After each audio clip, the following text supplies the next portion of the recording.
What's up, Garrett? Let me make sure I can hear you.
You can't.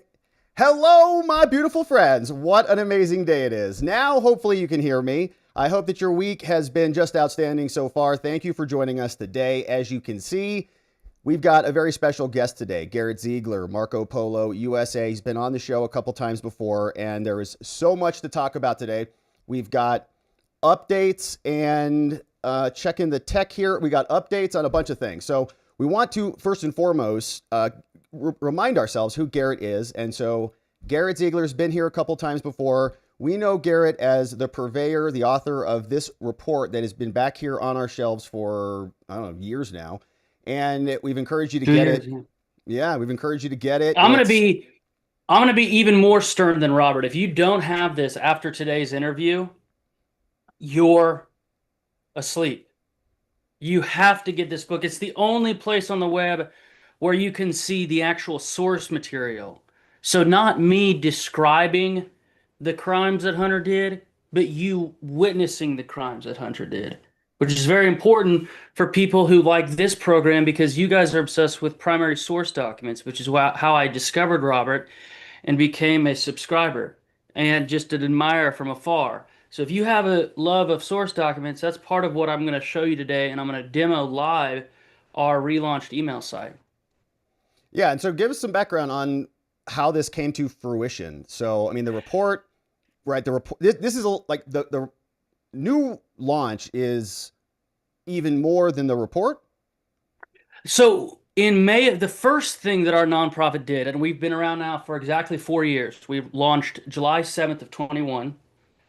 The first thing we did was, first of all, go through every file on the laptop. And it took Right. us 18 months to do that because there's over 200 gigabytes.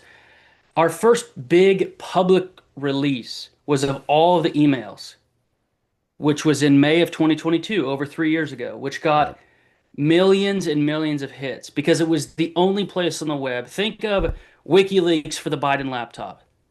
I like reasoning by analogy sometimes because it's hard to wrap your head around.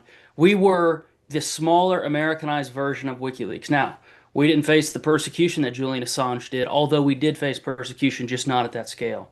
Unlike Hunter, I don't have delusions of scale. So the emails contain many felonies at the state and local levels, from drug deals, prostitution. I don't want to, I'm not going to cuss today like Hunter. Different white collar crimes, Robert, money laundering, FAR violations, lobbying violations. Hunter was always a lobbyist. When his dad became the vice president, he just stopped registering his lobbying activities, which made them illegal, hilariously. So in May of 22, we released this. This is 5 months before our book gets released. Our book is released in October of 22, and we put out all the emails as a recognition, number one, that we don't own this material. Neither does Hunter, which was the cause of his dismissed lawsuit against us. And we know that it's bigger than just us, right? We are an OSINT collective. What does that mean? That means we work with volunteers, whistleblowers, and sources from across the United States. We're not guarding this material. What makes my day is somebody going through our email database and finding something and drawing my attention to something that I didn't know before. Although I've went through every email, I can't possibly know everything about all interlocutors of Hunter. Now, I do know a couple thousand of them, and we do think our book is a comprehensive rundown of the criminal activity. But not everything in these emails is in the book, because not every email is criminal, right? We have to be fair to Hunter, which is why his hatred of me is so ridiculous. Because unlike some people, we call a strike and a ball a ball. If Hunter didn't commit a criminal act, we don't accuse him of that. And that's why he didn't sue us for defamation or anything, because we've been so fair. So for 6 months, we've been reprogramming this email database. We put it into a new language from PHP to Python. And what this will do is first of all, it's for the first time mobile friendly. So now you can get on BidenLaptopEmails.com on your phone and seamlessly search the emails. And it's quick as hell. We're using it on Rumble Cloud. That's another update. So we're relaunching this database, and it's been a great success so far. We've got a lot of unique hits. And again, we expect this thing to be up for the rest of time, Robert. We want it to be a digital archive of the associates and family of the 46th U.S. resident. And we call him a resident on purpose, not because we're being petty. It's that he resided there. And now with Jeff Zients and Annie Tomasini and Anthony Bernal all pleading the fifth, we know that that is a very apt word. That is no longer a trite word that right-wing people, and I am right-wing, like myself, use. He was a literal resident. He resided there. He was a puppet for other sinister, dark forces in the country, financial, political, and otherwise. And so that's why we put this up. We redacted genitalia, so I want all your viewers not just get our book, but know that you're not going to see any nipples or anuses in this email database. And there are a lot of those body parts to go around in the laptop. And it looks like you might get, kind of close in there, but they're blocked out. Like you're flipping yes, through it. There's like Hunter's like spread Hunter is spread eagle many times, but we do cover his genitalia with his own crack teeth. So Hunter he's on his second grill. Hunter ruined his first set of teeth that he was born with, and that it's not a sin to not take care of your teeth. It is a sin how he didn't take care of his teeth, though, right? I always joke, my grandpa got his dentures at like 25 because his dad died when he was 15, and he failed to brush his teeth. I can assure you, my grandpa did not get addicted to crack cocaine, but Hunter got this new set of teeth from the Chinese. Basically, he had a huge wire come in from the CEFC energy conglomerate, and within the day, he's wiring $70K to a Manhattan dentist called Smile Design. So we call these veneers the CEFC chiclets. And I think I've used that joke on this program before because everybody knows what chiclets are, and his teeth look like chiclets. Smile Design did a horrible job for $70K. I mean, $70K is, that's a big chunk of change, and he should have got a better set of veneers for $70K. They don't even look natural. In his 4 hours of interviews that dropped today, and I did make it all. I did make it through all of them, at 2x speed, Robert. They look terrible. So this email database, you know what? If can I go ahead and demo it real quick? Please, yeah, let's dive in so people can check it out. And the website is bidenlaptopemails.com. BidenLaptopEmails.com. Can't make it easier. Can everybody can see my thing Yep. now? Yep. So Smile Design is the name of the firm in Manhattan. So if you search so there's different search operators, just like WikiLeaks. Here is a short blurb about our group and the legal disclaimer. Joe's goons had us under criminal investigation for doxing, even though right on our site there's a huge disclaimer that says we don't want anybody to be threatened because of this, because we don't redact the email addresses. You get to see it in with clarity and without redactions pertaining to identifiers. So if you go to Smile Design, you'll see 8 results. And again, these are the stupid and pathetic ones. There's many more meaningful emails I want to show you, but these are the hilarious ones. Because I know this really gets at Hunter, because he watches every interview I do. So he'll be watching this tonight, hating that I'm bringing this up. When you view this email, you'll see this is Janelle. Seems like every dentist office in America has a Janelle running the front office. He's gonna wire Smile Design $69,977 for his new Wow. grills. Wow. First of all, he's overpaying by twice. You Right. can get a nice set of veneers for 30K. So he's paying the Manhattan premium, and he just the week before, and especially the month before, just got a $1.5 million infusion from the Chicoms. I love that this can annotate. I'm going to start using this. So you see the date there. Yep. And again, this is a dumb one. This isn't meaningful, but it just goes to show that there is everything. There's the banal. I'm learning this on the fly. Yeah, no, you're good. Yeah, leave it. It's all good. It looks good. So it's a very easy site to navigate. It's simple, it's clean, it's mobile friendly. Yeah, that's great. If I just search the word CEFC, 100 results. This is a Chinese conglomerate that was involved in the Belt and Road Initiative, and they paid the Bidens at least $7 million. And I say the Bidens because Joe's brother was just as instrumental as Hunter. In fact, when Tony Bobulinski came forward, Robert, one of the funny things he said is that when they were living this, him and James Gilliar were talking, and they were saying, what is Jimmy Biden doing here? Why is this guy involved with us? He was Joe's eyes and ears, because Jimmy's even dumber than Hunter. Hunter is not dumb when he's sober. Okay, that's a big asterisk there, because he wasn't sober a lot of the times. Right. But Jimmy is objectively a dunce. So they were always wondering why he was getting $65K a month. Where's his cut coming from? Well, he was Joe's stand-in.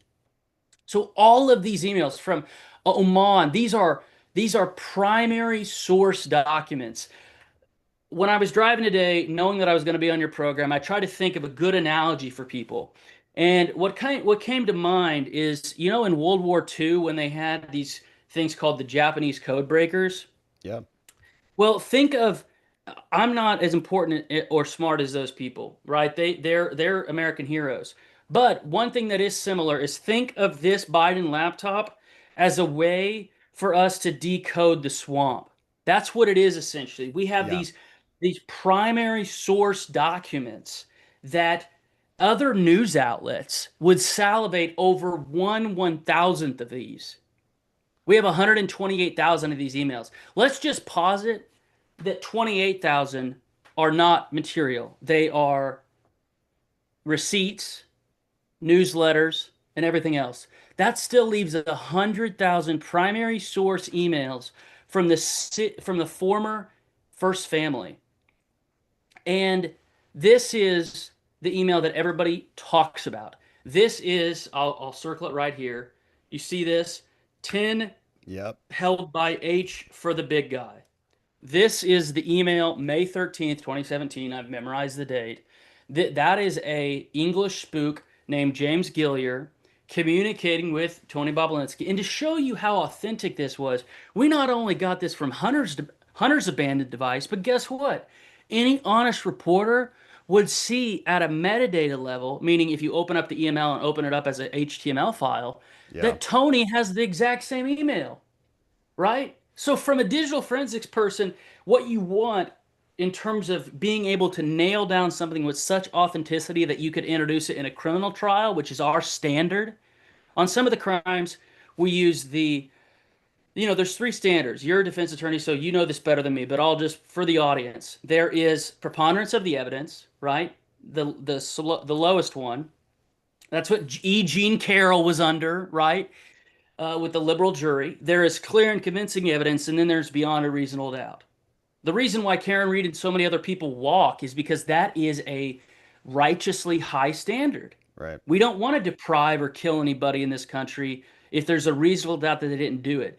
These emails are so solid that the special counsel, the corrupt special counsel, used them in the criminal prosecution of Hunter. When that indictment came down the pike, I was on your program. I think I've been on your program 4 times over the past 3+ years. Yep.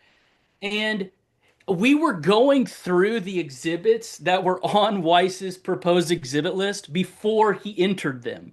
That has never happened in American history, where we have the exact exhibits that the government's going to introduce before the government introduces them. That's why today, in these 4 hours of interviews, Robert, not a single time did they bring up the authenticity. The most Hunter will get to naming me is saying that we hacked him. Something from my laptop that was hacked or stolen. No, Right. that is a 55-year-old squirming who has never been held accountable for anything in his entire existence, making up a reason why somebody should excuse him, right? He can't. He's so triggered by us, he can't even confront the material. Meaning, if you do pin him down, the most he's going to say is, "That was hacked. That was stolen. Do you have any evidence for that, Hunter?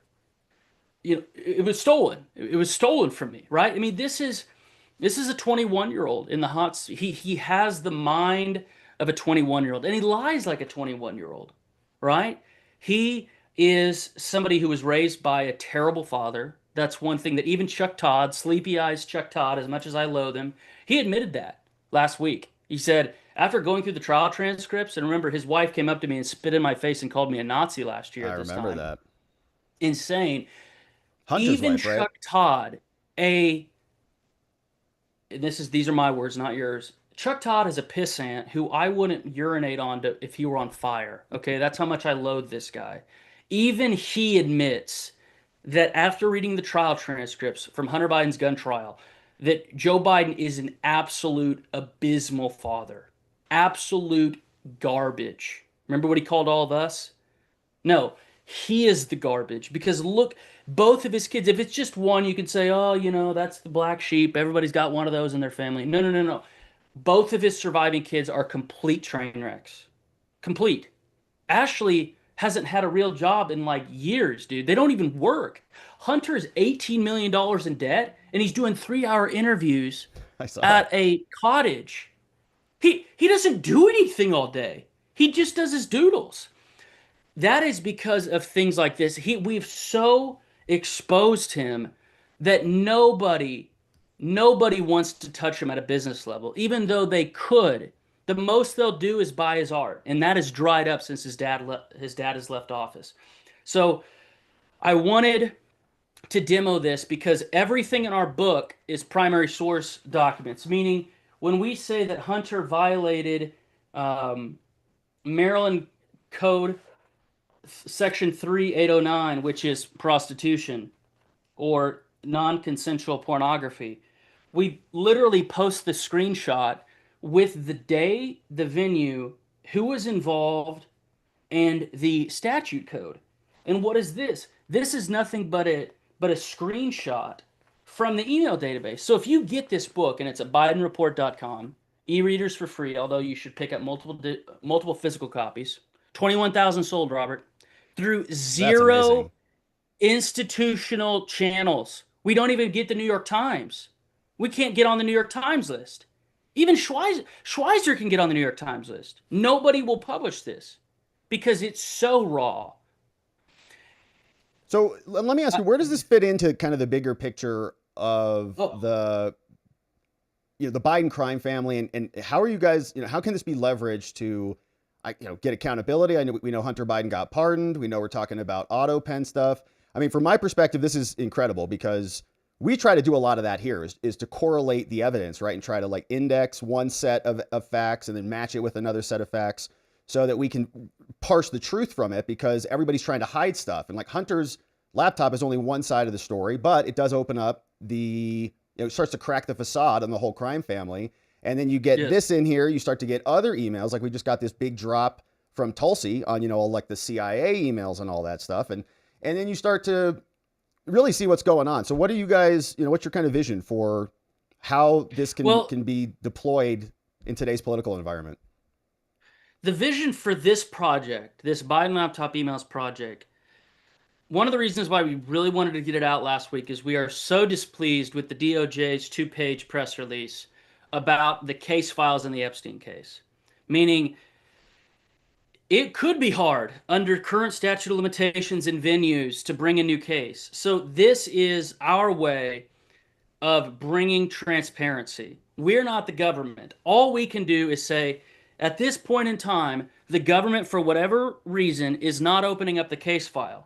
That's a mistake, and they're trying to rectify that with the filing on Friday night, which is just the grand jury testimony. Right. We're saying that if we just got the grand jury testimony from Hunter's indictments, that would be a fraction of a percent of the primary source material. This is our attempt to put out primary source material that can be used on other investigations, because the key about Biden laptop emails is not that, I'm going to do a play on words, it's not that only the Bidens are in these emails, right? Yeah. The thing is called the Biden laptop, but the emails implicate, think of every single powerful figure in the Uniparty in Washington. Right. From Mitch McConnell to Thune, almost every single figure is in these emails. Maybe not directly, meaning they're not talking with Hunter directly. Kamala, all of the bigwigs on the Democrat side, some of the Republicans. Think of this as your open source intel tool, meaning if we do get more transparency in the Epstein, taking on Epstein directly and how he relates to Hunter Biden, we posted a short thread over the weekend. I was on Brianna Morello's inaugural program on InfoWars on Saturday morning talking about this. Awesome. One of Hunter Biden's closest associates in the elected political space was one of the named people in Virginia Giuffre's deposition. She swore to being directed to have intercourse with Bill Richardson. Bill Richardson, obviously the governor of a state not too far from you. He was the governor of New Mexico, U.S. ambassador to the UN, a U.S. congressman, and the energy secretary under Slick Willie. This guy went to the Zorro Ranch in New Mexico. And guess what? If you search Bill Richardson in this email database, you will find multiple results. He's emailing Richardson directly. 65. And so these are Hunter emailing with Richardson? Yeah, Hunter being on the email. So think of this as searching your own email. Imagine if you were part of the Uniparty in Swamp and you search this guy's name. Sometimes it's Hunter emailing Richardson directly, and sometimes it's Hunter or one of his associates emailing about Richardson, and Hunter's on the CC line. So in this type of primary source research, one thing we've understood, or we've learned rather, is it's not always who is on the to and from lines, Robert, but who is on the CC lines. And sometimes they're talking about people, and they're not directly in the chain, right? It's sort of a back channel that Hunter is talking to Devin Archer about Bill Richardson. Yeah, and Bill Richardson, right? That's New Mexico, and that's where one of Epstein's properties was. I think that was precisely. It's a direct Ranch connection. Yeah, it is which is a weird kind of place to have, to have like a ranch out there in the middle of New Mexico, right? The guy had a place in Florida or the Virgin Islands. He had a place in Manhattan, and I think elsewhere. I think there was some rumors he had a spot in France, but then he sets up in New Mexico, and it is kind of interesting that Richardson. Oh, it's nuts. Here is a very late email in terms of the cutoff of the emails is March of 2019, and they go back to 2008, right? That's 128,000 of them. This is Bill Richardson, by the way, is deceased. He passed in 23. This is both of his cell phones and his office phone. Right to Hunter Biden. Yeah. So what did we do as PIs? We obviously ran all those numbers and created a file on Bill Richardson. Anytime Bill Richardson comes up and there will be Bill Richardson files in the case file. That's why I was displeased with what the press release said. And I don't know which word. There were two main questions that I had, and I haven't been on your program since then, so I'm going to verbalize them now. Based on that press release, it wasn't a memo. They said it was a memo in a legal file on Friday night. There was no from line. The unsigned 2-pager that came out. Unsigned, undated, leaked to Axios. Yeah. You know what really struck me in the heart was the Axios bit. It's like, if you're going to knife me, don't leak it to Axios. Right. Unsigned, undated, 2-page press release. They said that civil liberties experts were commissioned to look through the Epstein files. Did you catch that? I don't think so. That's what it said. Civil liberty experts? Civil liberties experts. Okay. Here, I'll go to our... So, if you go to our X page, you'll see that ton of stuff on... Great X page, by the way. Make sure you're following them. Thank you very much. This is the Zoros rant. This is Hunter and Bill Richardson right together. Yep. This guy in the middle is a Mexican politician who just got extradited. This is one of a corrupt white guy named Dan Burrell, Hunter and Bill Richardson. This guy, according to Virginia Giuffre, who is now deceased, rest in peace, he had directed to have sex with him, Bill Richardson, sitting governor at the time. Wow. So I'm going to try to find, this is a recap of our email database. This is our appeal. Hold on. What were we talking about just before? I think I have to go back a little bit further. Jeff Z's. There's so much. There's so many different topics. Seth, here it is. Here it is. I knew it. So July 12th. One question is, this is the press release. It said that teams of civil liberties experts comb through the digital and documentary evidence with the and so there's a couple of scenarios here. Number one, they're lying. There was no civil liberties experts, and I would actually prefer that. Or it's the truth, which is even worse, because it doesn't answer. Number one, how did the DOJ decide which civil liberties experts got to go through the material? How did that happen? Where's the public contract if they did? Yeah, and I don't really even know what that means. Like, are those lawyers? Like, what's an expert? Because experts are they can saying be that those are non-lawyers. experts within the department? And what qualifies a department official to be a civil liberties expert? You could argue that you and I are civil liberties experts. You more than me. Right. Well, and I was going to say, on the stand and defense argue. attorneys. Like, is that what they're saying? That they talked to a bunch of defense attorneys and got their take on it before they decided to make a prosecutional decision on the Epstein files? That sounds kind of insane. Yes, and this is the type of analysis that is very rarely done. You know, me and you are the nerds. I read every single line, right, of this press release. We're the only group in the country to ask about this. Why was this phrase included? And the import of that, why is that important? Number one, if you have civil liberties experts going over this and they don't think that there are uncharged third parties within the statute of limitations, I can sell you the Brooklyn Bridge. The idea, Robert, that these uncharged third parties are in the clear is preposterous. I agree. And there were more. Yeah. Well, we pulled up just Epstein's 2019 indictment alone and went through that again for the second time and saw a conspiracy, a bunch of other, named people in there.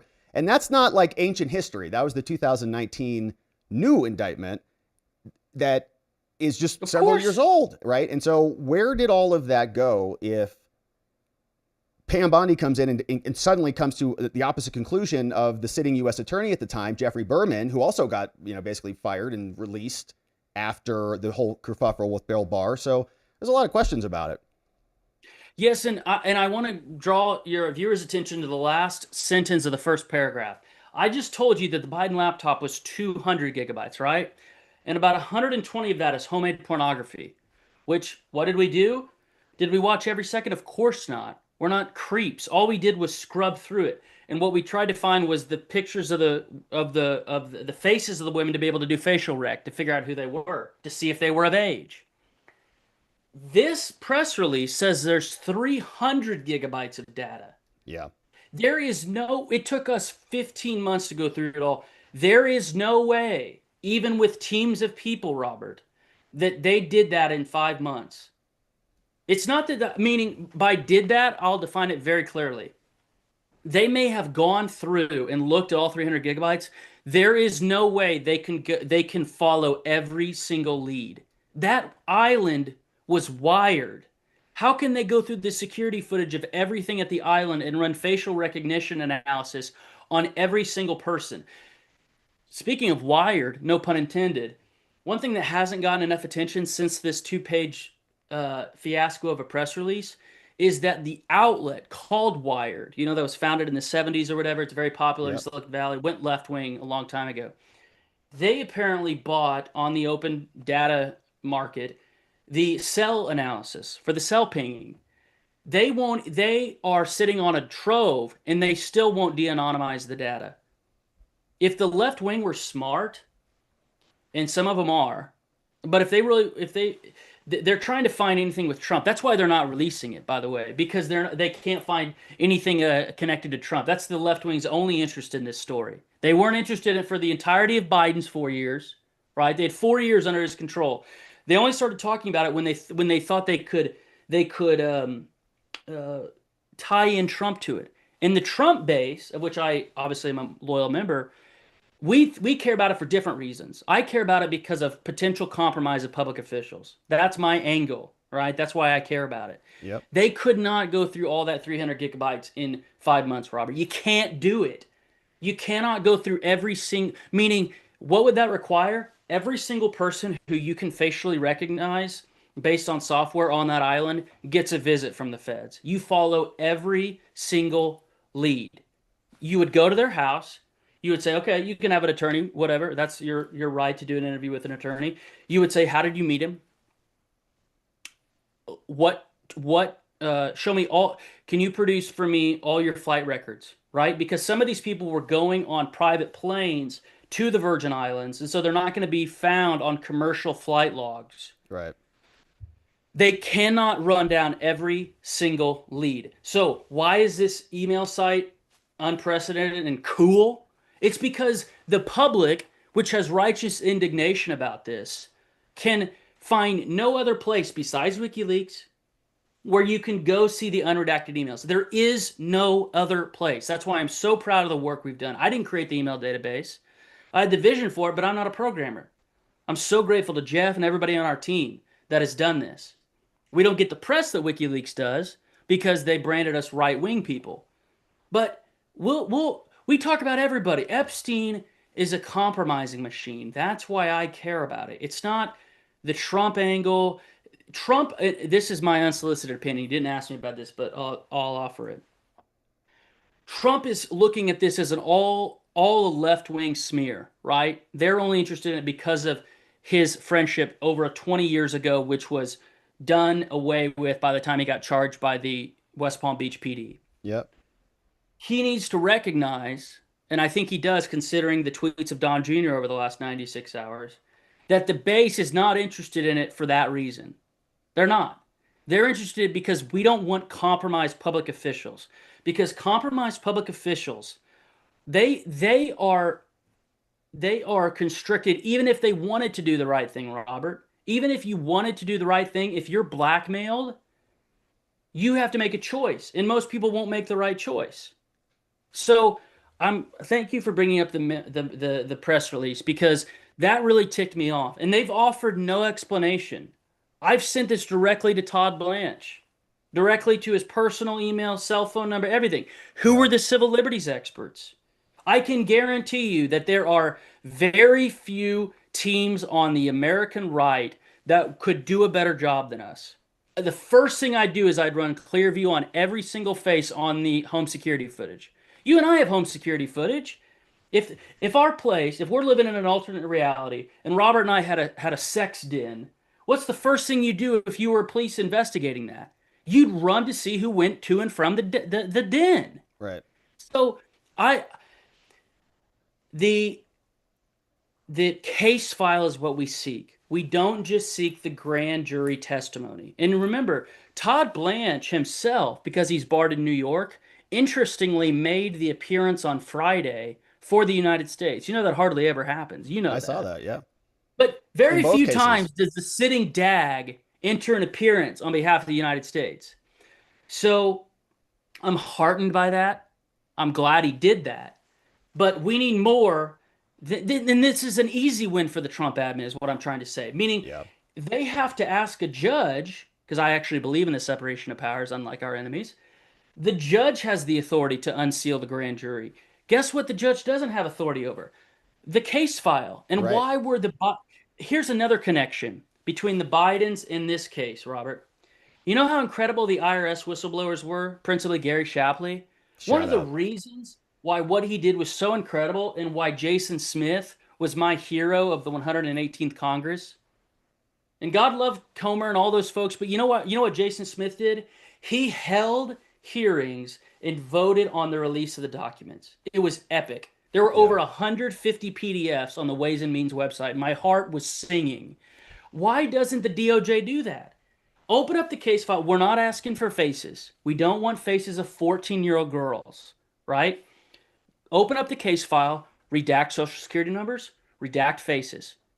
But open up the case file. The Congress, and you know what's going to happen, I predict, if they don't get their act together on this, and I support Trump through and through, but you will start seeing, and apparently this happened over the weekend, you'll start seeing individual agents from the FBI who are assigned to this case start leaking stuff. And you're Yeah. going to have some of them come to the Congress. Apparently, about 72 hours ago, Anna Paulina Luna from Florida said that she had a line agent come to her, and that's what happened in the Biden investigation.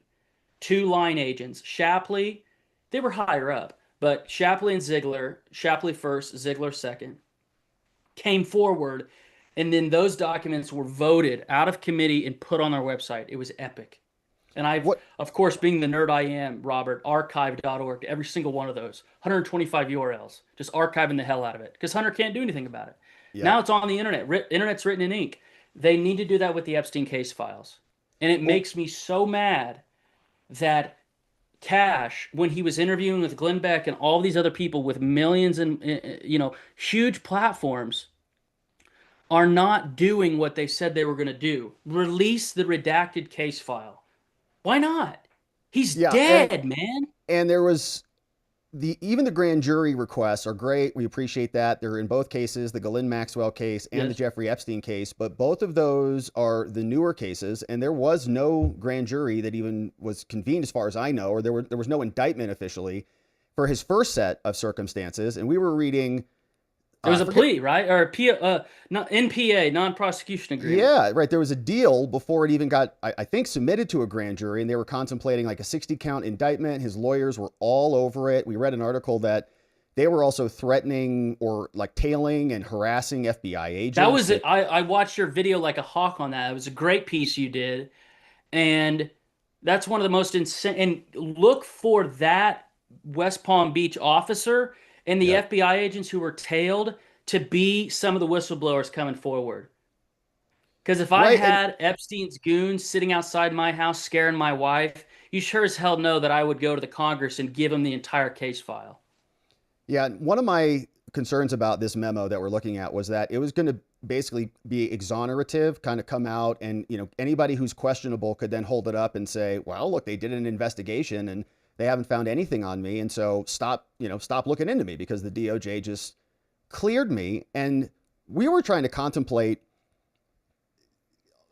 what happened exactly, right? Almost the reversal that you were talking about with Cash and some of these guys. Like, why did the administration shift around this issue? And one concept that we thought about, and I was going to ask you about it, was about this poison pill thesis. So the idea that the Epstein files are tainted somehow. When you start to see guys like Adam Schiff come out, he's like, release the files. He's like all excited about it. You start to ask yourself, is there some deeper operation or something happening there? And to me, that sounds, crazy to think about, but we've also reconnected the dots. And you look historically, they've already tried to introduce poison pills and fake hoaxes with the Steele dossier, with the Hunter Biden laptop letter, right? These were fake efforts, basically, from our intelligence agencies that were seeded, one to help Hillary, one to help Biden. And so if Biden's in power, why wouldn't they try to sabotage, the incoming administration and just follow that same pattern? There is no reason to doubt that they could have done that. What I would suggest is bifurcate the evidence file between that evidence which was gathered before Joe's regime and that which isn't. And if you can't, put that asterisk there, meaning we don't know. One of the great things about doing digital investigations, like we do every single day, running faces, running background checks, is that you have timestamps on your own files. So I'll know when I put that in my computer. Same thing with the FBI. They'll know when it gets entered into their evidence locker or virtual evidence locker. Remember that big scandal the first 6 months? And Cash has done some great things with these secret areas of Sentinel that don't even populate based on their FOIA searches. Yep. That should be replete with Epstein stuff. Yep. And so I have nothing in my possession that would make me dispute the poison pill theory. What I can say is that Epstein was investigated and prosecuted, both state and federally, before Joe's regime. And they should be able to know when a particular piece of evidence or analysis was inserted into that virtual case file. So they should, in that alone, even the first thing that they should look for is what came about based on the raids that were conducted when Trump was president. They raided the island and they raided the lair in Manhattan on East 70th Street, I think. Yep. One of the largest single family homes in Manhattan. Where did the material found there go? That's the first question. And they should, with genitalia and social security numbers redacted. We can't even get a log, Robert. That's what's so frustrating, right? Yeah, Meaning, and they said maybe don't. This is back to your 300 gigabytes point on this whole thing. It seems very, very tiny. Okay, we covered even the Trump January 6th case, right? That criminal prosecution, and they said they had like 7 million pages of documents or 12 million pages, or like the numbers were insane. Okay, and I know there's a lot of video cameras around the Capitol. Got that, right? So we can, we're not comparing apples and oranges in that regard. But the Epstein file, we went through even the Ghislaine Maxwell trial. We looked at exhibit after exhibit here that was entered by the government. And they would open up drawers in Epstein's place and he'd have like these binders of DVDs and all sorts of, media files in there with weird names on them. And it was just jam-packed with stuff. So the idea that it's 300 gigabytes, which is like, a long live stream in 4K or something like that. And that's all. I'm sure it's a lot in regard to, for small video files. And like you said. Yeah, it's a great point. If we want to get involved in the semantics, and I do, you could read this press release as creating a floor and not a ceiling. So they have plausible deniability with the final sentence in the first paragraph. I feel like I'm in 1L, and I didn't even go to 1L. I just have heard so many experiences. You could read, these searches uncovered a significant amount of material, including more than 300 gigabytes of data. What does that mean? 900 gigabytes? Sure. Does that mean 2 terabytes? Right? You're just telling me that there's a floor there. Yeah. So if it's a floor of 300 gigabytes, yes, I agree. That's a small floor for the amount of compromat. Right. And for decades of criminal investigations and prosecutions by probably hundreds, if not 1,000 people, all these different reports, U.S. attorney. I mean, it was a lot. Yes. And Liz Wheeler, whose show I went on a month ago.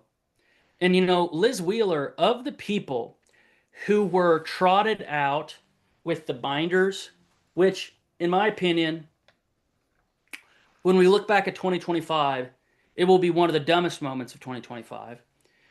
But Liz Wheeler, of all those people, has been the clearest, Robert, on what occurred that day. And they came in. I worked at the White House, so I know the complex Yep. very well. The only place I haven't been is the solarium up on the roof, and I want to go. It's amazing. Yeah, with If Peter anybody Navarro, you in worked your with audience him. searches White House solarium, they'll see that it's really cool. Anyways, they came in on the West Wing basement side where the Coke was left, by the way, and it's by the Situation Room. But they left a floor above that where the Circle Drive is, where all the press like vultures sit, and that was they deliberately were led to that exit. So Bondi or whoever wanted a photo op, but Liz Wheeler has been very good about what should occur now. Okay, we got set up. That was a embarrassment to have all these stupid binders saying phase one, right? Yeah. But Liz Wheeler had a show on Friday that I thought was very instructive, and one thing that must occur that the Congress can do. Sorry, you can hear a motorcycle in the background. One thing that the Congress can do that doesn't require them to harp on Trump or the left to harp on Trump. So let's put it this way: if we really think that Shartwell and Shifty Schiff care about Jeffrey Epstein, they could call in Alex Acosta tomorrow. Remember, we don't have a sworn statement from Alex Acosta saying that he was connected to intelligence. Yeah, These and that was the congressmen first want to make a name for them. prosecutor in Epstein's Yes. first case. He was the one who gave him that non-prosecution plea deal, just to catch people up if they're not familiar with the name Acosta. But he was the guy who ultimately went to work for Trump, right? And then, or was about to work for Trump. He did work for Trump. He worked for Yeah, Trump for 2.5 years. It sunk his cabinet position. yeah, The first casualty of this, after Epstein was convicted and indicted, no, not convicted. After Epstein was, I had to be accurate. After Epstein was indicted and then died, the fallout from that, and all this old news coming up about Acosta's role in the NPA, non-prosecution agreement, yep, he resigned from the Secretary of Labor position. I mean, this guy was confirmed by the Senate. yep. If the Congress is serious about getting to the bottom of this, and we have no reason to believe they are, to be frank, I'm not being cynical. I'm just saying they follow the news cycle. The fact that they haven't called, if I were a congressman, they should have a date set already with Alex Acosta. You're coming in. Hey, would you receive a letter? We're going to send you this letter as a courtesy, and if you don't respond to it in 2 weeks, we're going to send you a subpoena, right? And you're coming in August, and you're gonna sit with us for 6 hours. We're going to go through the DPA. This is what serious men would do. Okay, Right. this is a hypothetical of what should occur in the Congress, in the lower chamber even. You take 6 hours and you go through every line of the DPA. Then you pull up the original article that said, "I was told that he was connected to intelligence and to lay out and to lay off." You see if the reporter for that article will come in voluntarily. If they won't, you subpoena them for testimony. And then if they want to fight that, they can. But then that's going to be a total PR nightmare fighting it. Yep. But you take those two people, the reporter who said that Acosta conveyed that he was a part of intelligence or connected to intelligence, and it could be the nuanced truth, which is that Epstein was a triple agent, right? The people who are hypersensitive to criticism of Israel, they pounce on and take advantage of lack of precision in language. And some of the people on our side will say he was Mossad. That's a simplistic analysis. I'm not denying he could be, Robert. I'm just saying it could be that he was a triple agent. He could have worked for the Brits, the Americans, and the Israelis. All three first world countries. They help. I mean, those are the big powers in the world today. Yep. I mean, you have the Orient and everything that the Chinese are doing, and I get all that. But the British, the Americans, and the Israelis, some of the highest IQ, most sophisticated people, both in good and evil, on planet Earth.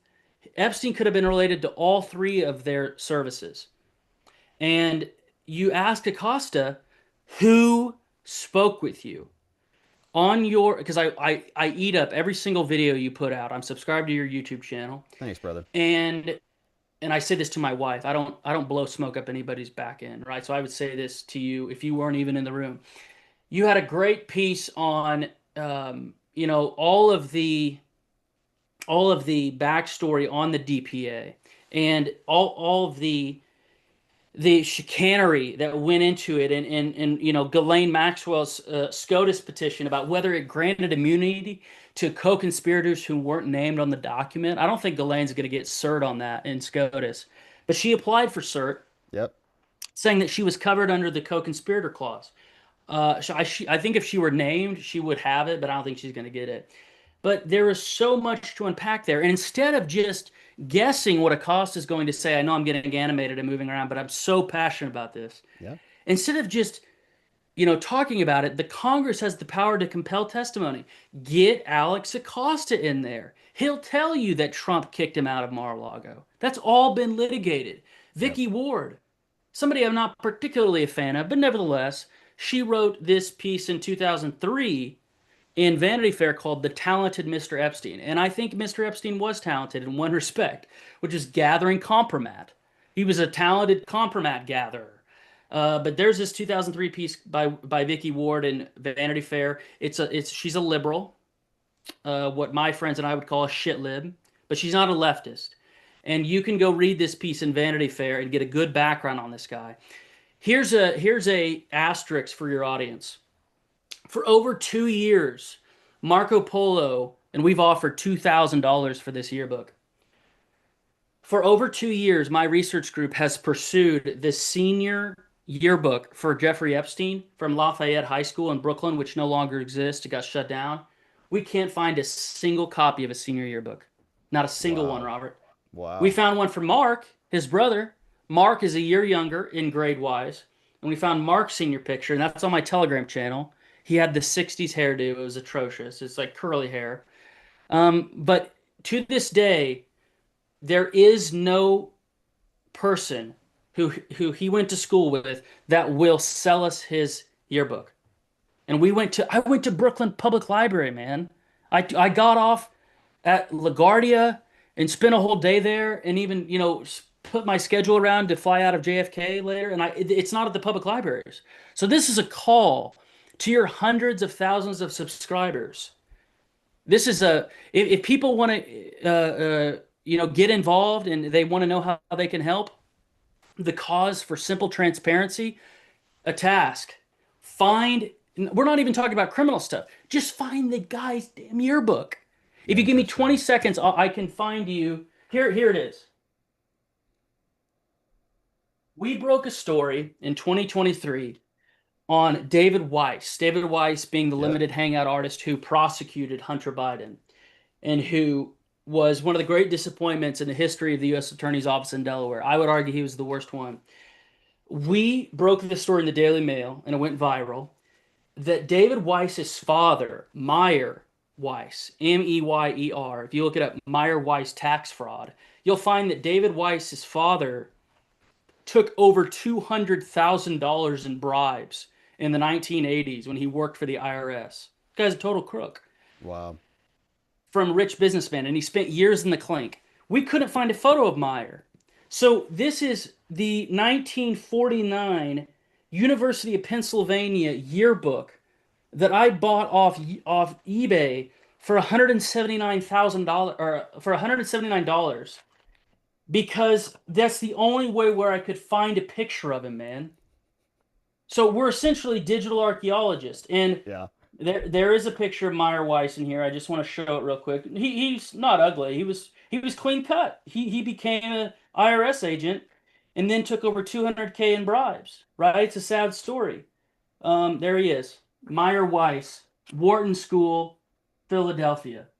So we can't even talk about the talented Mr. Epstein, and everybody's and to be the devil's advocate, they're going to say, well, I only care about the people he compromised. Yeah, me too. I grant you that. But let's, in any investigation, let's start out with who the hell is this guy? He has one brother who was in his will. Both of his parents died early. One in the 90s, one in 2003. He doesn't have a grave. He has an unmarked grave, Epstein. They won't even mark his grave. It's like Saddam, man, in the ocean. Let's just start out with finding his freaking high school yearbook. We can't even find a yearbook of this guy. Interesting. So, the simple stuff, right? Like, if Well, we and I have that, sorry, go ahead. no, and I want to hear from Jeffrey Berman too, who was the other prosecutor. Okay, so there were the first guy you talked about was Acosta. He was the first prosecutor who didn't bring ultimately an indictment, gave him that smoke and deal. And then Jeffrey Berman was the other prosecutor with Epstein who prosecuted him, charged Epstein, right? Epstein's dead a month later, very convenient. So no discovery, nothing else progresses with the case. His case is now closed, dismissed, it's over. And then we fast forward, and I forget the timeline exactly, but it was, 6 months later or whatever, Trump was still in office. And Bill Barr, the U.S. Attorney General, who got asked a bunch of, questions about Epstein, he's like, well, I can't believe it was a suicide. You're like, nobody even talked about suicide. Why are you talking about suicide? And the story was, right, that Talk about a guilty conscience. Barr fired this guy, apparently, but then Berman responded, I'm not leaving. And I basically refused to resign. And then Trump came down and said, you're gone. And then he was ultimately gone. Now he's in private practice. I just looked him up the other day. So he's still around, right? I mean, somebody, Congress could subpoena him and have him come in. And I wonder what he would say if there's any backstory on that about, was his firing or was his forced resignation anything related to Epstein? Was he going to blow the whistle? Does he have something to say? Part of our research into the Biden laptop book, we bought his book. So I have a PDF of Berman's book. I'll send it to you when we get offline. And I have not searched Epstein in Berman's book, at least to see what he said publicly about it. I didn't even realize he wrote a book. That's interesting. He wrote a book. Yeah. Oh, I'm totally, because I think the SDNY needs to be shut down. I'm that disappointed with the district. I just think it needs to be subsumed. The other three districts just need to take over its workload. It's that much of a rat's nest. And the EDNY isn't much better. But yeah, Jeffrey Berman, U.S. Attorney for the Southern District at the time of and then Strauss took over after Berman, who was even worse. Audrey Strauss was the one who initiated the investigation of James O'Keefe and the Project Veritas guys, which led to a battering ram through their door. So the two SDNY U.S. attorneys for Trump #1, and Trump's ultimately responsible as the president, and part of the price of glory and legacy is that the buck stops with you. His choices for the SDNY were awful, and he'll tell you that. Choices for you need to put a hardliner in there in the SDNY. This whole blue slip process, Robert, of you got to get the approval of the two senators from the home state. F that. They shot me in the face, man. My ear almost got taken off. I'm not gonna, because that was what happened in the first Trump term. They would nominate the U.S. attorneys that were approved by the senators from that state. That's how Weiss got selected, because David Weiss was loved by the two Democrat senators, Carper and Coons of Delaware. Yeah, and Maureen Comey, speaking of the Southern District of New York, right? Maureen Comey was just there. She just got fired from that position, but she handled all of those cases. She handled the Epstein second case, the Diddy case, and then the Ghislaine Maxwell case. Yeah, she was there for all the important stuff. And here's I like this term called rumor intelligence. Somebody should, I'm not accusing her of anything, but somebody should ask Maureen Comey if it was a coincidence that the week she finally got canned, which was a righteous canning, it should have happened January 21st, was the week that the letter, supposedly, from Trump was leaked to the Wall Street Journal. My instinct is that those two things are related. Interesting. That Maureen Comey had access to the case file, and this is the worst thing they have on Trump, a stupid letter before he kicked him out of Mar-a-Lago, before Epstein was arrested. Meaning, if you were after if it's like the Prince Andrew, where he's hanging out with him after the DPA, they don't have any plausible deniability. They know he's a pedophile. Right. This is even their stupid letter that the Wall Street Journal insisted going forward with was in 2003. I bet Maureen kept this, and this is where it is speculation. This book is not speculation, by the way. Everything we say, I swear on. And we have $1,000 bounty for any material errors. This is speculation. I bet Maureen as the lead prosecutor, she would have had access to the entire case file. And I bet she did some queries for Trump or Ivanka or Kushner in those files. And she just printed out a copy and Yeah. had the letter. And then the second she gets canned, she goes to Joe Palazzo at the Wall Street Journal. So that's speculation, but don't you think that's weird? That The makes week good she sense. leaves. And think about how stupid the left has to feel if that's the worst. They're implying that Trump had dalliances with like 14-year-olds, man. Like horrid stuff. Right. And the most you get is a locker room, and I'm not even saying it's real. I'm positing, in law, you do these things called stipulations, as you know, better than me. Let's just stipulate that the birthday card is real. That is stupid, man. It's stupid. That's the worst you got? Right. I mean, that's the worst. If Maureen Comey leaked it, that's the worst from the case file on Donald Trump. That's even more reason for the administration to open up the kimono and release everything. Yeah. It's a dumb birthday card before he gets arrested. So, it's all very distressing. From the outside, there's only a limited number of things we could do. We created this site for maximum transparency. You want to go through, search every single person that came up in the Ghislaine Maxwell trial. Matthew Russell Lee, who I admire from afar, Inner City Press, great guy. Awesome. You cover him extensively. He wrote a whole book on the Ghislaine Maxwell trial, sat through every single day of it, the only reporter to do so. I would urge your audience to go look him up. Look up every single person that was named at the Ghislaine Maxwell trial. Search their name in our BidenLaptopEmails.com database. That's one thing that your viewership could do tonight.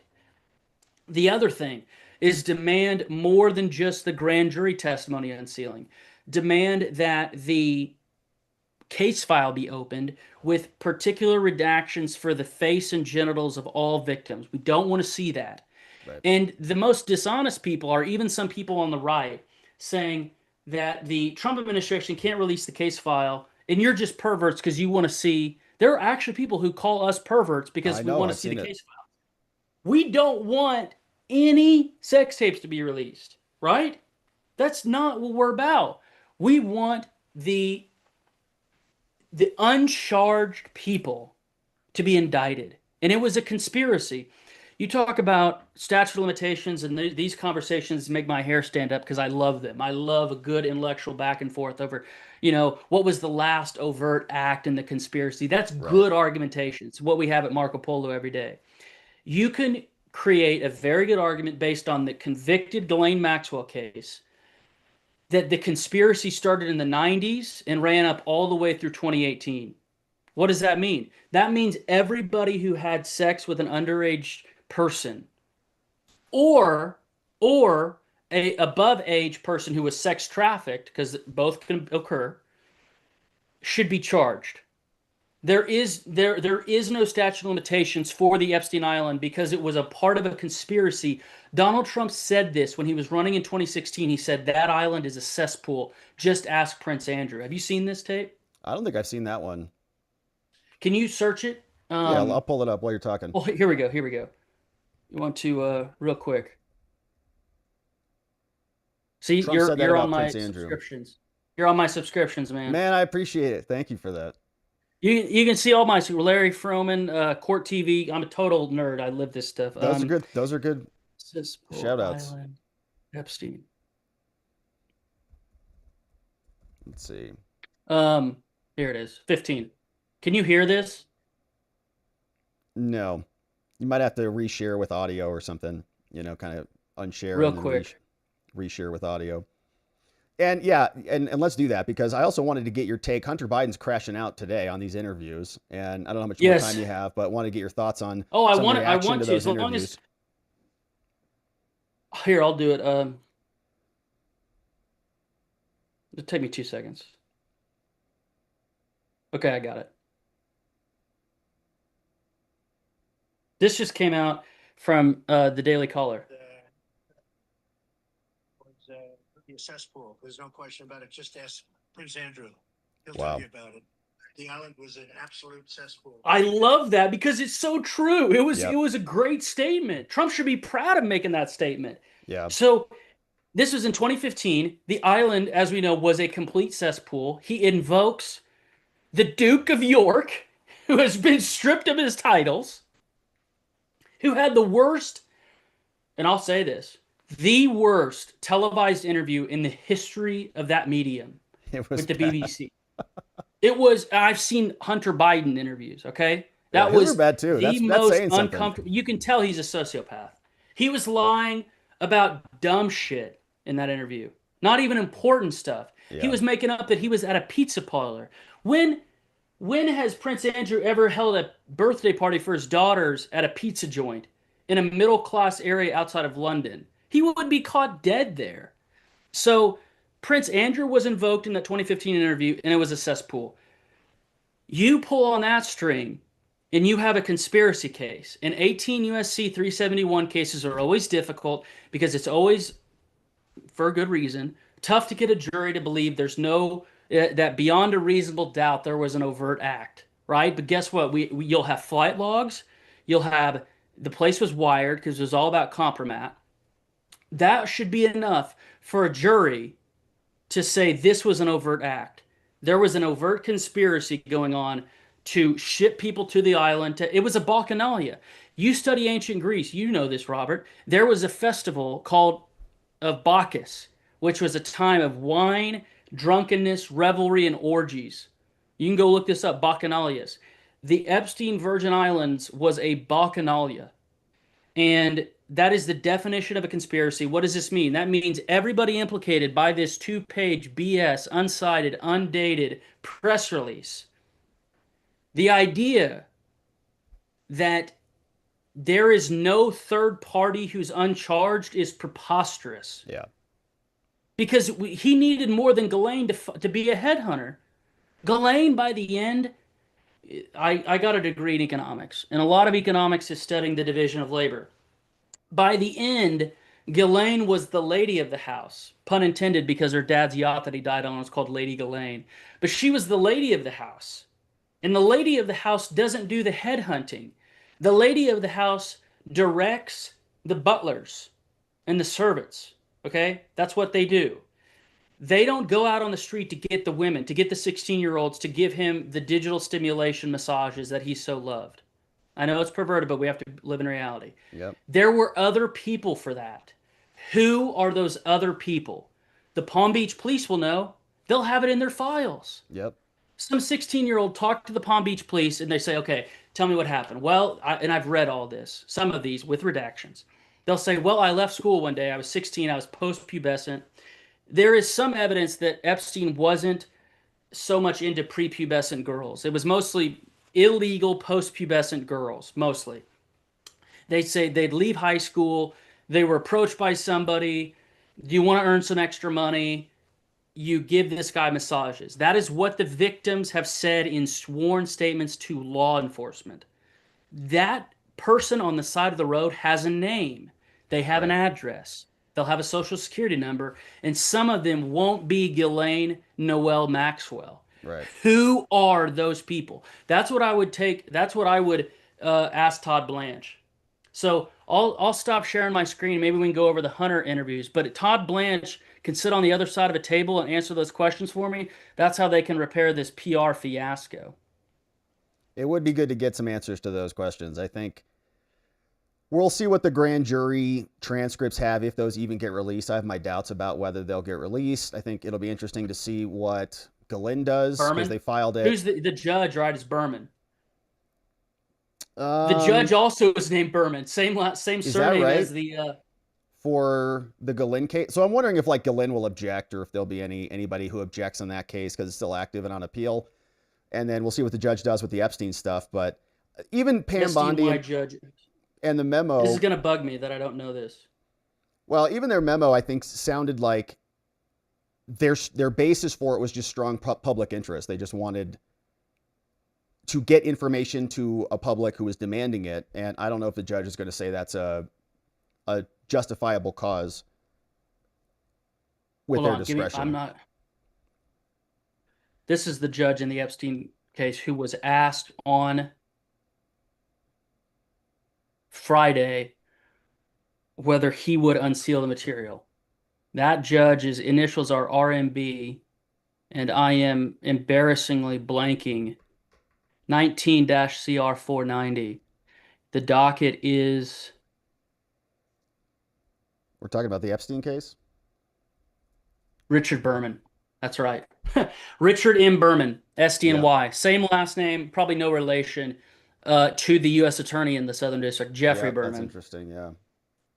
Richard M. Berman. So it's in Richard Berman's court, and I mentioned that on Marco Polo. Marco Polo's account responded to somebody on X saying, "Why doesn't Blanche?" Because we have to be honest with everybody, right? We can't. Some of the anger from this case, Robert, is that they felt that they were being lied to, and they were.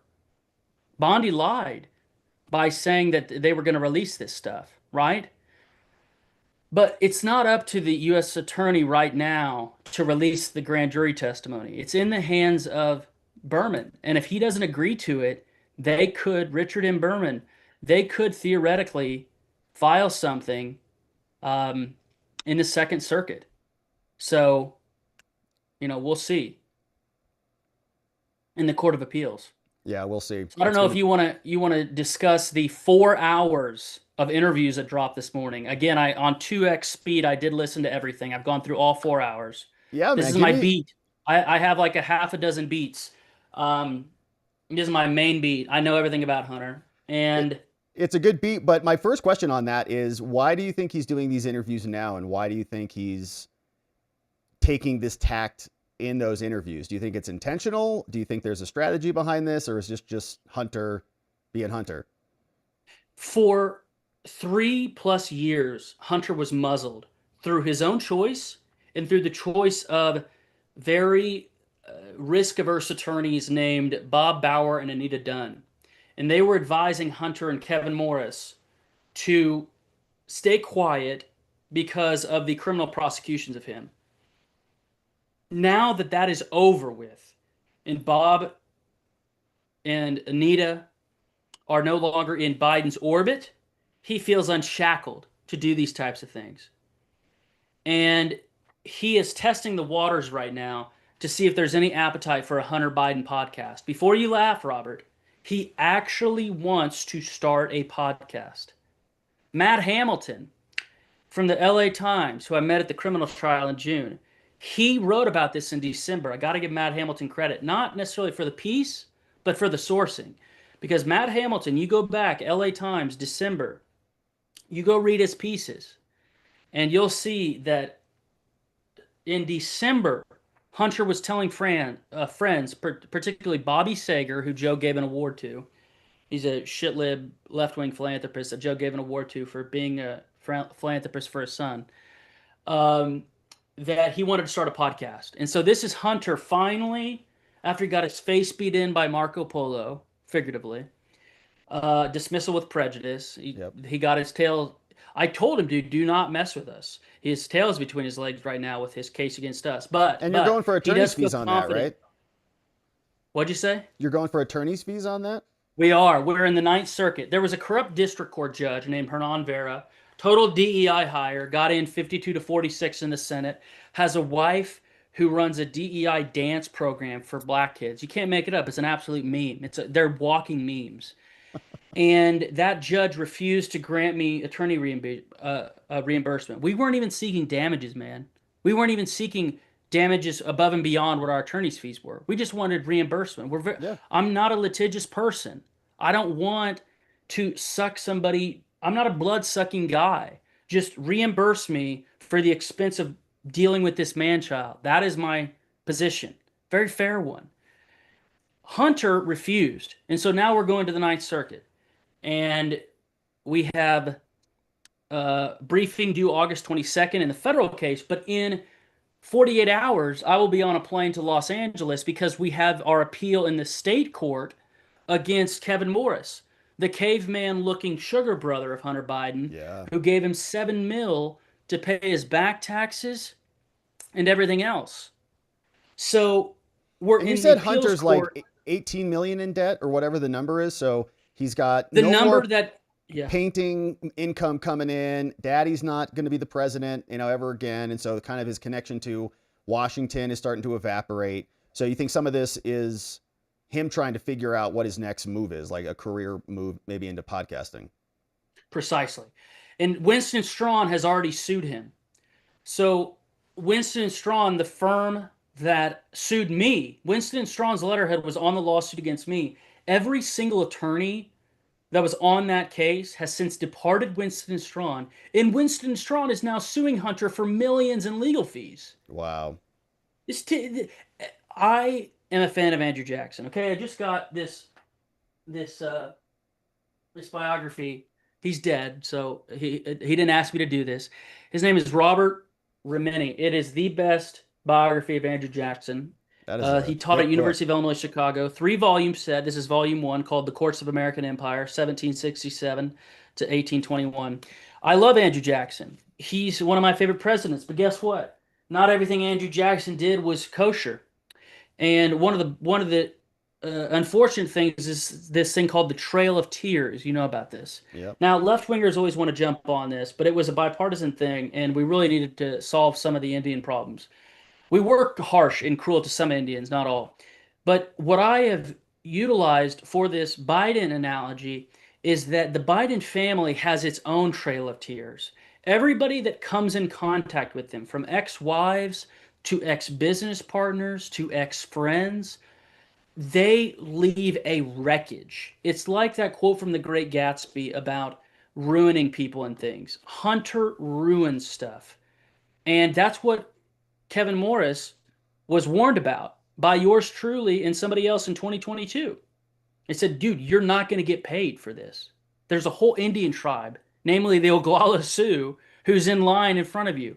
Hunter did a 3-hour podcast, Robert, and he owes his ex-wife $4 million. And he won't FaceTime his daughter. Think about what it means to be a man. One of the things to be a man, because men and women are different, your audience knows that, and normal people do. Men and women are different, if you didn't realize.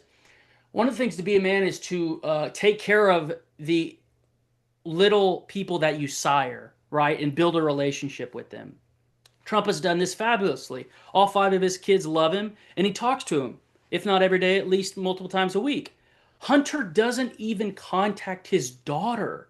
How could anybody put him on a show when there's a girl in Arkansas who he won't speak with? How do I know this? Well, I have a little bit of authority to speak on these matters because I was the expert witness retained by the mother of his child. I remember that. In the Arkansas case. And part of the settlement, this is public, was that they were going to start a relationship and he won't FaceTime her anymore. So, Hunter, set aside the doodles and the podcasting. How about you pick up the phone and call your daughter, call your offspring? Then, only then will you start being a man, right? I mean, it's so basic stuff. Why anybody would interview this guy is beyond me. He won't even take care of his daughter by having a relationship with her. And he reduced the amount of child support that he wasn't even paying. He was getting it from the sugar brother, who is suing me for intentional infliction of emotional distress. You know who has a real claim for intentional infliction of emotional distress?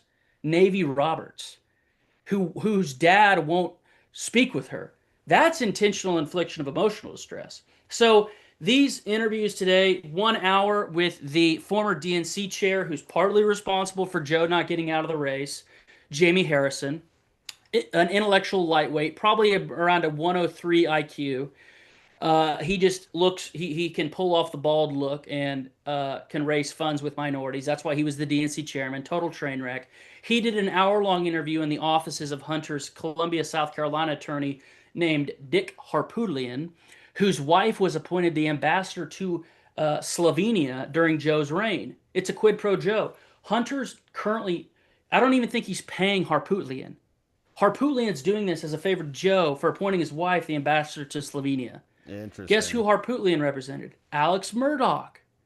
Did you know that? The murderer from South Carolina. We put on X. If Hunter had a different daddy, he would have ended up in Alex Murdaugh's fate. And there's a picture of him with handcuffs standing by Harpootlian.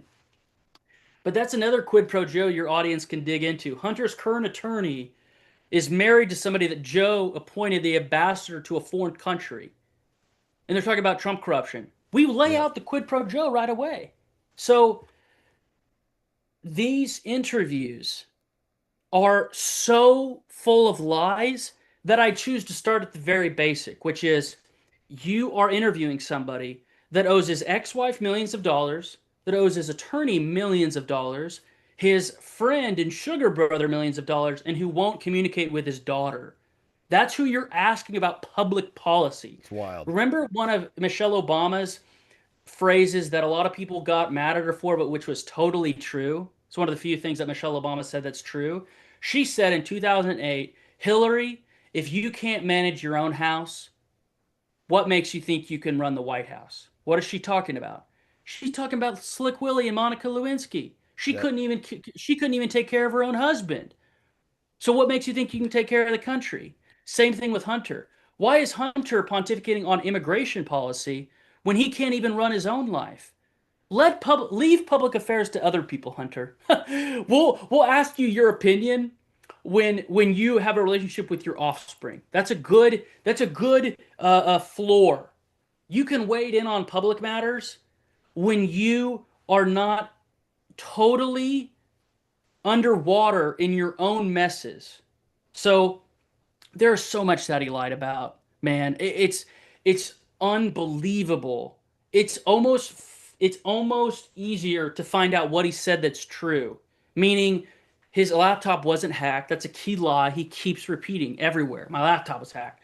It's like the British are coming. The British are coming. No one hacked his laptop.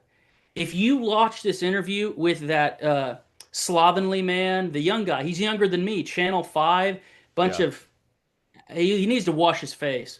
But he has this Pedro mustache too. He looks terrible. He did an interview with him for 3 hours, and not a single difficult question about any of the business-related deals, right? Now, it was a soapbox. He wasn't asked a single difficult question in the entire time. And he used misstatements from other people. So he said that Jake Tapper said he was the chief of staff at the White House. I believe that Hunter was very influential at the White House, but that's not actually what Jake Tapper said. Jake Tapper said that he was a sort of chief of staff of the family, which was true even by a left-winger's perspective. Meaning Hunter and Joe talked about everything under the sun. In his laptop, which we, again, got this exclusive out through the New York Post and Newsmax, Greg Kelly. In June of 2022, Hunter was his dad's, quote, closest advisor, and that Joe thought of Hunter as a god. That's what Hunter said on his own laptop. If you search Hunter Biden, Joe, God, the first thing will come up is Marco Polo discovered an audio recording on Hunter's laptop where he's talking to a British-born artist named Philippa Horan. So the interviews, the 4-hour interviews, I would urge everybody to go look at this logical fallacy pyramid. And you'll see Hunter hit every single plank of logical fallacies. You'll see straw men. You'll see appeals to authority. You'll see ad hominem attacks.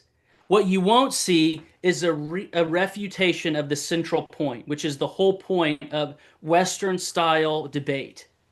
You'll just see bringing up the death of his mother, which was a tragedy. Every time Hunter feels cornered, he brings up that he's an addict and that this is a disease, which again is his warm blanket.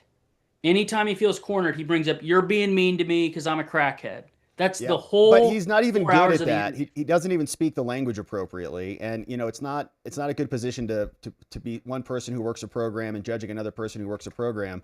But I just want to double emphasize on what you said. It's like this blanket that he feels like he can just pull up as this force field immunity shield, and he's just, well, I'm in recovery now. And everyone's like, oh, okay, I got to treat you with kids' gloves now because you're in recovery or something like that. It's like, well, you can still talk about, anybody in recovery can still talk about the consequences, talk about the actions that, they did, and actually you're supposed to do that to make amends for those things and kind of air them out and all. So it seems fake and phony to me, but in addition to all of the logical fallacies and all of the details that you point out rightfully, he's just screaming F-bombs like every other word in huge portions of the interview. I mean, he sounds like a crackhead, and he's making statements that I think are pretty troubling. Like the one statement I wanted to get your thoughts on was about Ambien and him saying his dad was on Ambien before the speech. And of course, if you've ever taken Ambien, you know what that can do to your brain. For some people, it causes hallucinations and sleepwalking, and you don't know where you are, and you can talk to people and forget entire conversations on it. It's insane. It even made it into a Jay-Z song. And they're giving it to the president? Sean Carter talked about Ambien in a rap song. No, it's totally potent. It doesn't surprise me at all. That's my reaction. That he was on Ambien. We don't know the cocktail he was on. Right. Whatever cocktail it was, I bet they pumped him in 10 to 15. You know, my grandmother, God love her, she's 82. She phenomenal. Totally with it. Norma. She's in love with these supplements. And I always joke with Norma, it's like, you really need 15 different supplements. They're all wholesome, right? But it's funny because she has like 15 different supplements every morning. We don't even know what Joe's on. The cocktail he took weren't supplements, and I bet he did have to take Ambien. And that wasn't the remark that made me the maddest. Wasn't the Ambien remark, or woe is me, I'm a crackhead, can't be mean to me. Even he wants to be treated like a 21-year-old when he's 55. Did you know that Hunter Biden's a grandpa? Imagine listening to this interview today. And I want your audience to internalize the fact that that man is a grandpa. Somebody calls him Grandpa Hunter Biden. Yeah. I mean, it's unreal. The thing that made me the maddest was his talks about immigration and illegals. Yeah. I heard that clip. He clip. was so wrong on that. It's unbelievable how he distorts our position. And it's unbelievable how that 28-year-old pimple guy just claps along like a seal. Nobody on the right thinks that America can never have legal immigrants, you know, till the rest of time. That's not Right. our position. That's what the logical fallacy is. They create a position that isn't our position. What we are against, and what a true interviewer would do to Hunter, is delineate between lawlessness and legal immigration.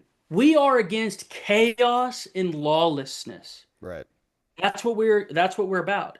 And what Joe Biden and everybody who is on his side said for 2 years is that nobody's above the law. Remember hearing that? Yeah. Illegal immigration is about nobody is above the law. So if you came illegally, you have to leave. So Hunter's whole in this idea that everybody who came here illegally has the same due process rights, it's not even it's not codified. What he's saying is not in the U.S. code, man. Illegals do not have the due process rights. So when he's dropping the F-bomb saying these folks are going to Secaucus, he's not sophisticated enough to know what the prison's called. These folks are going to El Salvador and all this stuff, and I'm going to invade El Salvador to get our people back. First of all, they're not our people. Second of all, because of their status, they don't have the due process rights that Robert and Garrett have. Right.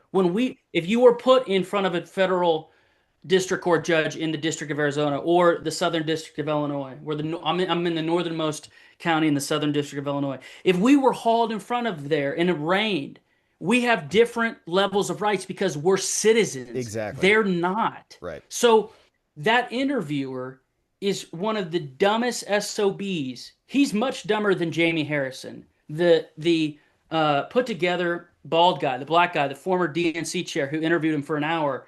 He's much more sophisticated than the mustache guy. And he asked questions that weren't so ridiculous. The interview was a law ball session, and it was actually in Dick Harpootlian's office, I believe, that the attorney for Murdoch. But that answer on immigration, talking about white guys. By the way, that study is complete and utter BS. CIS, Center for Immigration Studies, has debunked that, and we're going to put it on our X feed later, has debunked that white guys are 45% more likely to commit crimes than immigrants. They don't even know the number. Inherent in any statistical study, and I'm bringing this not, you know all this already, but I'm bringing this as fodder for your audience, as a way to respond to every shit lib in your life. When they do those studies about illegal immigrants, the basic assumption about statistical analyses is that you know the denominator, right? Yeah. To be able to measure something on a percentage basis, you have to be able to say at a scientific level, I'm sure that this many people are in the country in this status. Newsflash, we don't, because they're illegal immigrants. Ergo, we can't possibly know how many are in the country. The U.S. government doesn't know to a scientific certainty that would hold up in court. So whereas we do know how many white citizens there are. So for Hunter to cite that study assumes that they have an accurate number of how many illegals are in the country, which they don't. I cite the conservative number of 10 million illegals because that's what Joe's own CBP puts out. But it could be much more than that. So for them to say, white guys, you and me, are 45% more likely than illegal immigrants to commit crimes of violence, that is, they can't even complete the study because they don't know how many illegals are in here. Ergo, they can't create the rate that they're talking about. It's gobbledygook. If Hunter were on a debate stage with me or you, we would fillet him on this. They don't know Hunter doesn't, he's talking out of his rear and he doesn't know the first thing about the study. The study is garbage because you can't get the denominator. We don't know how many illegals are here. Yeah, and from the clips I heard about, no, and thank you, that was a great explanation, and I think that's exactly right. What I heard from him also, in addition, it felt like just standard talking points, but there was one section, I think in one of the immigration clips, where and we would play these clips, by the way, but he's just F-bombing every other word. Like there's some of these, it's literally every other word, F and F and F and F, and it's like, it's a wild thing to watch from the president's son. And there are some of those clips where it looks like the interviewer is also taken aback a little bit. Like, this is a weird thing, to have this dude dropping so many F-bombs. But did you notice that even in all of the BS, he's still doing this? Yeah. The interviewer is still nodding along. I know some people do that as a tick, but I promise you I don't. If somebody says something that's obviously BS, I don't just nod along like this. He looks that may be why they gave him the interview. This younger guy who Hunter can kind of just talk over and scream at and kind of control the interview. But Hunter, even in his explanation of illegal immigration, he was screaming about, these people clean your houses and wash your dishes and take out your trash and do all this stuff. And we're all sitting here going, what? I wash my dishes. I take my own trash out. What are you talking about? Like, he's describing his own life. That's what's so funny. Exactly. He's so far removed from reality. And again, Hunter doesn't even pay for that himself. It'd be one thing. There's like levels of hypocrisy, right? Because we have to be fair. It's one thing if you're independently wealthy enough and you're part of the Koch brothers machine, which you pay yourself for the illegals to do that work. Hunter isn't even at that level of hypocrisy. He's above that. He doesn't even pay for the illegals to do the work. He has his buddy who's suing me, Kevin Morris, do that. It's out of this world ridiculous. So yes, gardens and all that is a logical fallacy that doesn't even apply to tens of millions of Americans who don't have an illegal gardener because they don't have the money for one, even for the artificially low wages that illegals are paid. And the last thing I'll say, and then I'll hop off because I know I've been on here 90 minutes and you have some other stuff to go through this evening, and I'll be watching. I want to talk about the interviewer, not the refined guy, Jamie Harrison, but the disheveled guy, Channel 5. The 3-hour interview. He denigrated and criticized your ancestors and my ancestors. And I get worked up to a level when somebody bashes me, but I don't lose it. I only lose it when somebody goes after my immediate family, particularly my kids or my wife, and my ancestors. For him to make a statement that my ancestors had it better than the illegals who are invading our country right now, it's to a level of blood libel. Yeah. Like, it doesn't make me violent, but it almost does. For him to say that every pissant on the globe deserves to be an American just because they want to be, it makes me fume. It makes me absolutely fume. He said that anybody who tries to come, America isn't one big piggy bank where you can just go to get a paycheck and send 30% of that back to where you come from. Right. America is not an idea. America isn't an economic arrangement. It is a place, it's land, it's people. So their whole conversation about, well, if anybody wants to come here, they should just be able to. No. The people of this country, through their representatives, vote for the standards of immigration. And for decades now, they've been saying, we are too full. Back in the 20s, there has to be a stasis. The level now is like almost 25% of the country is foreign born, both illegal and legal. Back in the 20s, it got to that level, and we have to get our hands around the problem. And so that's the last thing I'll say is that the pimple-faced guy, to denigrate your ancestors like that and my ancestors and say that they didn't have it as rough as the peasants who are coming across now. He doesn't have a slightest clue what his ancestors went through. Yeah, dude, they were putting them in New York in the Roosevelt Hotel, weren't they? Giving them cell phones and like $10,000. My ancestors had dirt floors. I know, it's crazy. They cleared acres of land to farm. My ancestors bought 160 acres of land in 1861 in the middle of Illinois that was full of forest, and they cleared it with horses. I get really worked up about this because the Japanese get one thing right in that they do honor their ancestors, and we don't do it enough here in America. Yeah, I agree with that. And for that guy, I'm getting goosebumps. For that POS to bring up everybody's ancestors and say that we're being cruel because we want law. It's complete lawlessness right now. When your ancestors came here, when my ancestors came here, there was a process. They got physically inspected at Ellis Island, man. Right. There was cavity inspections at Ellis Island. There was like quarantine centers. Right. They had to put, John Adam Ziegler on a sheet and know when your birthday was and who your parents are back in Germany. It was more civilized in 1853 when my dad's family came here than it is in 2025.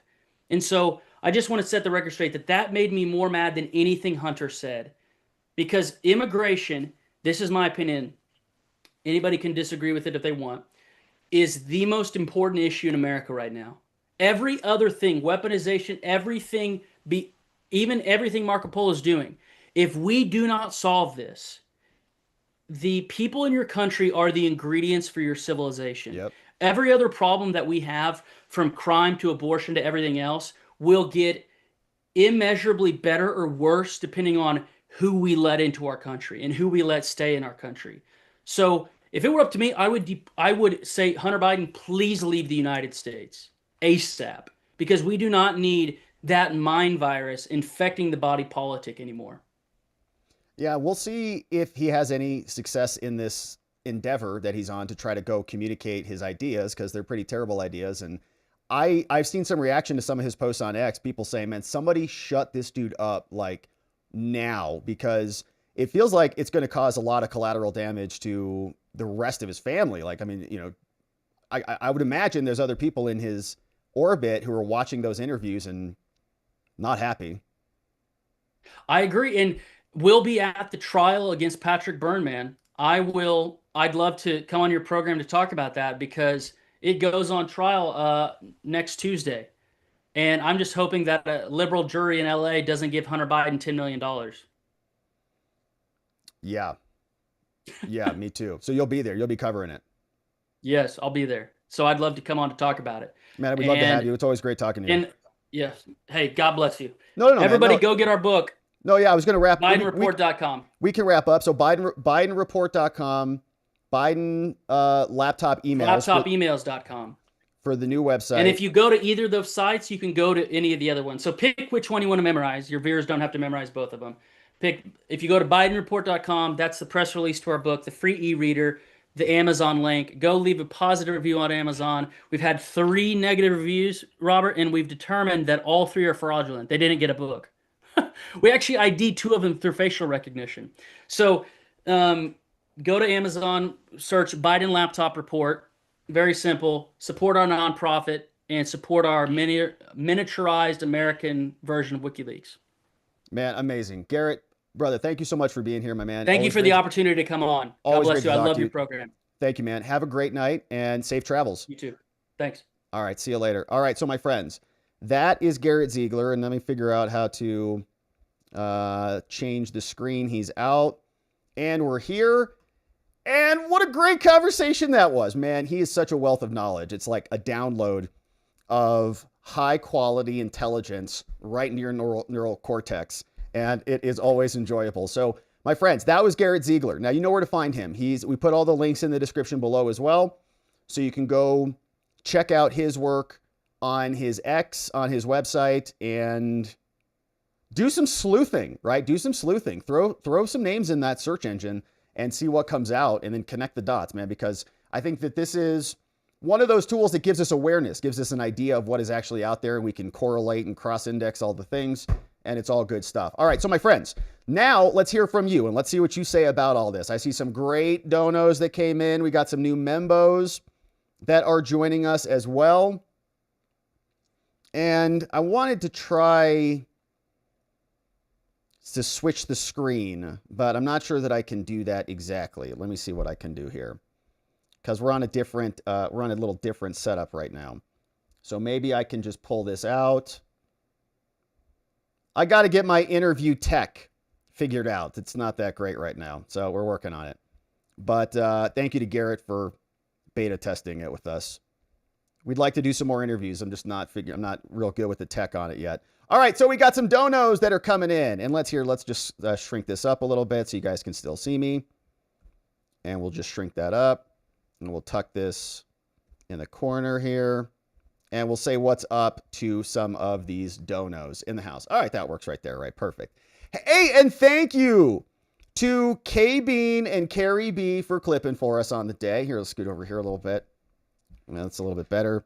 All right, so we're back. Amazing. Thank you, K Bean and Carrie B for clipping for us. You guys rock. And that was from this morning. We were talking about the Whirlpool Galaxy this morning, and it was a great morning stream. Members only morning stream was amazing. All right, so we had some of these comments. That was from this morning. Here we are. Here's this pup. And the pup says, "What? It's Monday already." Pfft, it is. It's here. It happened quick. What's up? Denny Donaldson just became a member. Thank you, Denny Donaldson, for being a member.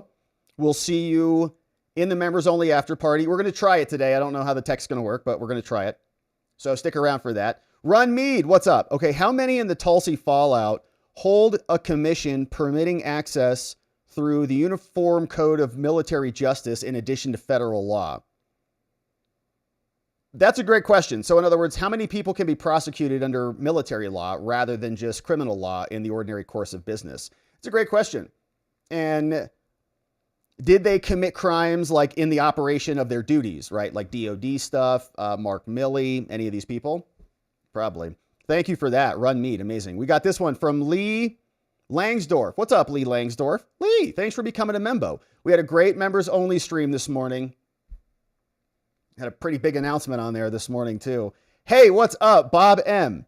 I would love to see you guys cover the Sec vet Doug Collins retaliating against veterans with criminal charges for filing complaints. Wow. Seems like YouTube lawyers stay clear of veterans affairs issues. That's interesting. I don't know if that's intentional or not, or if they're just not, trendy topics. Like we're all trying to, talk about stuff that everybody wants to talk about. It's like capturing a lot of attention and stuff like that, because that's what people are watching. So I think it might just be, that, but that sounds like a very interesting issue. And Doug Collins, why would he be, that's a Trump person, right? Why is he prosecuting people for filing criminal complaints? That seems like a problem. So thanks for flagging that for us, Bob M. And I have not heard that, but when you flag stuff, then I start to see it. It's like what the mind can see and believe, the mind can conceive, whatever the word is. So anyways, thank you for that, Bob N. Thank you, Bob. Hey, Tony, hey, Munkets. 27 months as a baby. 9 plus 9 equals carry the 1. 27? Is that 3 babies? I'm bad at math. I might need some stitches. All right, I need to get a calculator. If anybody has a calculator, I think 27 is 3 babies. Thank you for being here, Tony. Hey, Munkets, you rock. We appreciate you. Hey, what's up? ZF4M58 is now a monthly supporter over on Rumble. Thank you for that. Z4FM in the house. And Ravicus is saying, what's up? And we had a great announcement this morning, my friends. And so let me share the news with you right now as well. But your boy is now engaged. I'm an engaged man. I have a fiance. She said yes. And so we proposed over the weekend, and it was a great experience, and we're going to get married. So that's the announcement. And we're very excited about it. We had a great talk this morning about it on the members only stream, and very in love. So we're all happy about that. And the marriage is going to be happening soon. So that's the big news on the day. It's pretty big stuff. So you're going to see some shout outs on that. Ravicus. Hey, congratulations, Rob and Alexis. May good fortune and the grace of God fall upon you. Just a little humor here. Here's one. It says, congratulations on your engagement. None of that funny stuff before the wedding day, bro. None of the funny stuff. I agree with that. I agree with that. No, none of that debauchery, you know. Hey, Monica, what's up, Monica? Thanks for being a member over here. As a supporter, came up as a supporter. Great to see you. Here's one from Voice of the People right next door on the YouTubes. Over 3 babies. 28 months as a member. Thank you for this, Voice of the People. Says, Garrett being nice. I'd love to hear him unfiltered. Yeah, talking like Hunter. Maybe, like on an interview. Garrett's a gentleman. I don't know that he would ever go like that, but yeah, you know, he's got some opinions, which we appreciate. Sheila the Pooh. Thank you, Sheila. Hey, congrats, Rob. A small donation towards your coming nuptials. Thank you, Sheila Pooh. And thank you, my friend. Thank you for supporting us, and thank you for saying what's up. And thanks for letting me share, you know, some of the personal stuff with you. Yeah, we're very happy about it. It was a beautiful day. We went on a hike, and we had a photographer. We got some good pictures. And it's good stuff. John Allen, thank you, John. Hey, Rob, congratulations on your engagement, my friend. Thank you, John. Very nice of you and supportive. May you and Alexis always be blessed. Here's a little something. So get an engagement present, as an engagement present. Thank you for that, John. John Allen over Hunter's Crack Dealer. Speaking of Hunter, it's good that you're here. He knows Hunter's Crack Dealer, who we just talked a lot about. John Allen, very nice of you. Thank you for the nice donut, my man. And it's great to see you in the chat. What's up? Mock Schnell is here. Mock Schnell bringing in 20 new membos. And so Mock Schnell, bring in Mike Moran, Element 47, Mainers here. We got BNS, Chad Watson. What's up? Time to Turtle, Lady of Quills, Golden Gaming is here. Yannick Gioris, F-Tard. See, I tried to censor the first word and I got the second one. Daro, Judith Albert, Andy, Thomas Frederick. What's up, Debbie? Matthew Sprouse, Tammy English. We got Rachel Hope, Fun Levin, and Aloha. All gifted membos courtesy of Mock Schnell in the house. Not a Fed is here, says, subscribe to YouTube. Ziegler needs to join the locals community. Come on, man. Well, he's over on Substack. So Substack is their home base. So for the Substackers, go check out his Substack. It's good stuff over there. Hey, Ravicus. Okay, here's off topic. But I had to post this before I forgot it. Maybe there's a congressman watching and might take this up as a bill. On this one, on your tax returns, there should be a check this box if you give permission to your tax dollars to be given as foreign aid. Yeah. Then nobody would say that, right? No. How about decline? This would effectively give people the chance to give their tax dollars to other countries and give other people the ability to opt out of giving out money to foreign countries. What do you guys think of this idea? So I think it's a good idea. I think it's something that you could apply to a bunch of things. Like, why are we paying for abortion? Why are we paying for PBS? Why are we paying for trans operas in the sub-Sahara? All of those questions, I think you can start to ask about a lot of them. Now, they would never allow you to do that because they want to spend your money however they see fit, and your interests be damned. Hey, what's up? Don McGroarty, 18 months as a membo, says, congrats to you and Alexis. Long live love and 2 babies. Yes, right, Don. We got 2 babies in the house, 18 months as a member. Thank you for being here. 2 full terms. What's up? John McGarvey says, here lies Rob's bro life. Rest in peace. It was nice. It's nice being bro, being boyfriend, but time to grow up a little bit. All right, so thank you for that. John McGarvey, thank you for the nice one and a fun comment and a fun meme. This one came in. It says, I am not a fan of this, guys. This is from Schlista. I have proof that Hunter is a member and somebody got rubbed out by the niece when she was 14 or 15, and he said it didn't happen. Yet I have her voice 100% match and ankle scar 100% match. From Schlista. Man, that is an interesting comment, Schlista.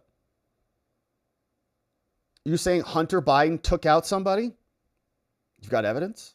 You should send that to Garrett Ziegler. He'd like to see that. Hey, Doan, what's up, Doan? Doan is here. Says, small islands make ideal prisons and living hells. Yeah.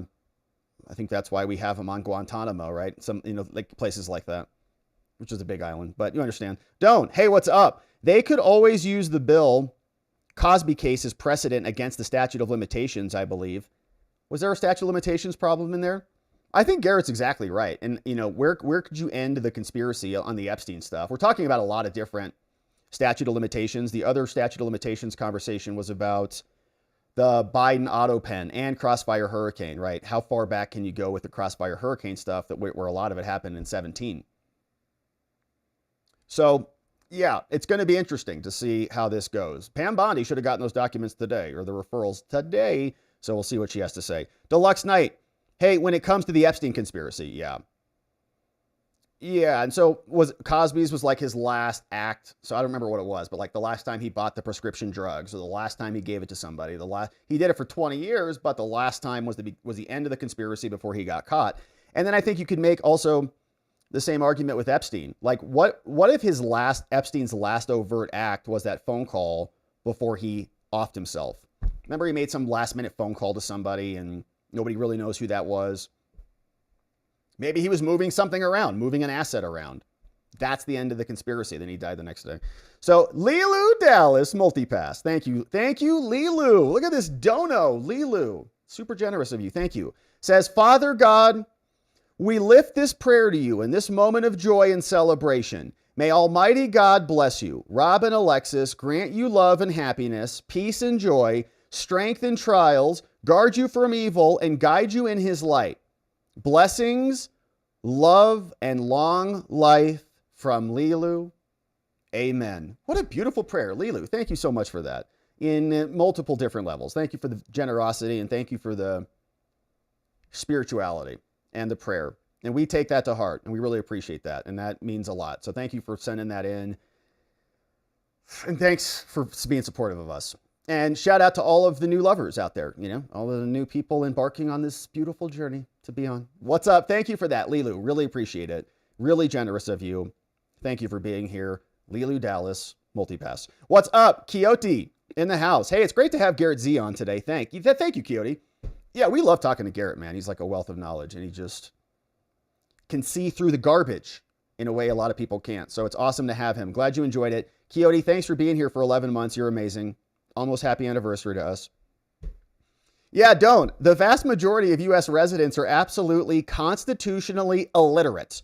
This is the most dangerous moment in American history. I think this is a real concern. Like when people don't understand why we have our Constitution and this concept of inalienability, right? And inalienable right, God-given rights, these things that cannot be taken from us, why we codified those into a written constitution, a lot of the damage that was caused when we did not have that, and a lot of the injustice that occurred in prior systems.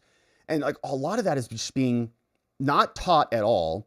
Even coming up of my generation, I was pretty disappointed by my civics, my social studies, all of that education was mostly like topical garbage. We should have spent a lot more time on that. It should have been a lot more mandatory in college and mandatory, liberty classes to understand what we have and why our system is so important. Instead, we get the opposite of that and have had the opposite of that for generations where they teach communism. And then we get that Somali guy in Minnesota and the Kami Mamdani in New York. This old guy says, Garrett was on full auto today. It was great. Yeah, man, he was just going. It was great. It was great. It's good to talk to him because he can riff on anything, right? He's like, oh yeah, no, I researched that. We got the yearbook from this other guy too, by the way, from 1913. All right. Doan, hey, love the Membo stream today. It was a great one. Yeah, we had a good time today. Thanks for letting me share. My heartiest congratulations to you and Alexis and Grandmama. Grandmamas are going to be very happy. You'll knock matrimony out of the park. Well, thank you for the endorsement, Doan. Yeah, I hope so. Want to be a good husband, good father, good man, all those things. It's the goal. That's the goal. Thank you, Doan. Now we're going to see. We're going to get to put it to a test, I guess. Knox is here. What's up, Knox? Look at this gift. Knox is here. Hey, happy Monday, all. Just tuned in to hear the great news. Thank you, Knox, for saying what's up. Many congrats on your engagement, both of you. You have all of us as your extended fam. No doubt, Knox. We really do. I mean, yeah. There's a lot of people in my life that I've like known for years that still don't know yet, but you guys do because we're fam, you know. What's up? Hey, Jigam is here. Congrats on engagement, Rob and Alexis. This is a real photo, by the way. We took that yesterday after it was a real video. Can't you tell? Not really. All right, I'll keep working on it. Engage 720. We did. That's awesome. Thank you for that, Jigam. Meme Smith extraordinaire. All right, so we'll definitely save that. Look how hot she looks. What's up? Knox Bierman is in the house. Please share some of those engagement pics. We looked at a little of them this morning on the members only stream, but we'll post them. Yeah, I can post them for sure. Yeah, I think I said that last time somebody asked for photos. I'm like, yeah, I'll post them, and I never did. So sorry about that. That was for IT. I think he was asking about the July 4th photos. Just remembered. So please share some of those engagement pics. We had some good ones. Yeah, we had some good ones. Hey, it's the Munkets is here. Thank you, Tony. Hey, Munkets. Teresa Shirk is in the house. We got Erroneous One coming in. Carl Miller. What's up, Q Revere? Chrissa, Deanne. We got Kess, Atlas, Colm McDonough, and mark my words, all gifted membos, courtesy Tony, Hey, Munkets in the house. Deluxe Knight, what's up? Hey, Deluxe Knight. Farmer feeding us every day. Congratulations, Rob, on the engagement. I had to cut listening short this morning and miss the whole announcement. I know we saved it at the end. That is awesome. May God bless you with a life full of love, prosperity. Here's another tip for your honeymoon. Oh, I know we got to plan that too. With love, be good, sir. From Deluxe Knight. Thank you, Deluxe Knight. Really nice of you. And Paigey, engagement tip for y'all. Yeah, Paigey, thank you for that. Really nice of you. Well, we'll put it to good use. You know, weddings are expensive, as I'm finding out. I'm an American man. Sun's out, guns out, baby. It is July still. So it's time for it's bicep season. We're in the middle of bicep season. So if you've got them, hang them out. No shame in that.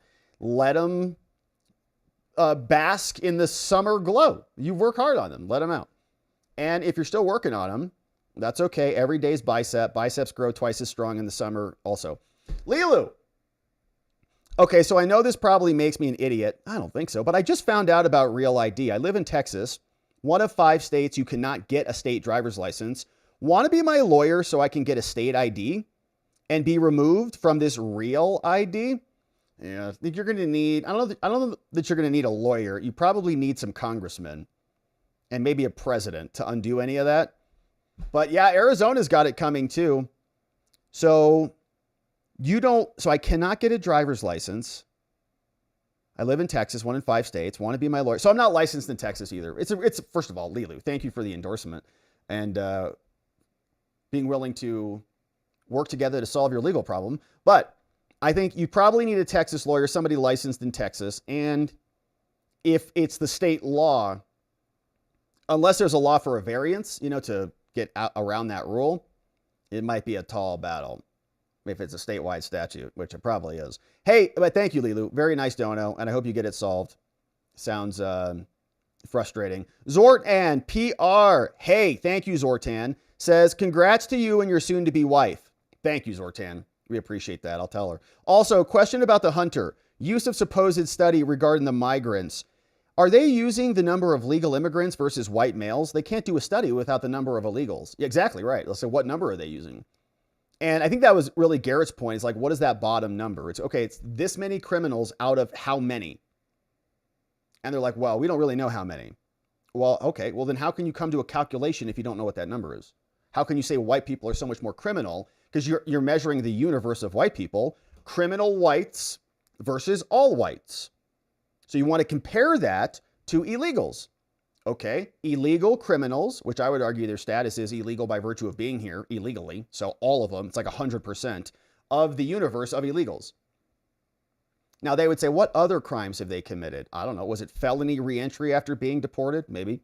Was it human trafficking like Kilmar that never got prosecuted? Driving without a license? Driving on a suspended revoked license? Who knows? But they just make it up. And then Hunter takes it as a stupid talking point and then tries to use it inarticulately in an interview. Londo, all I can say, Rob, is finally, I know, after 40 years, I can say you do not nurture a relationship. You become a unity, no longer separable by anything aside from death. God intends marriage to work this way. After 40 years, Londo, I'm about to turn 42, so it's very apropos, I think. I think that's right. I think that's right. You're emerging into a new covenant, a new agreement. It's a big deal.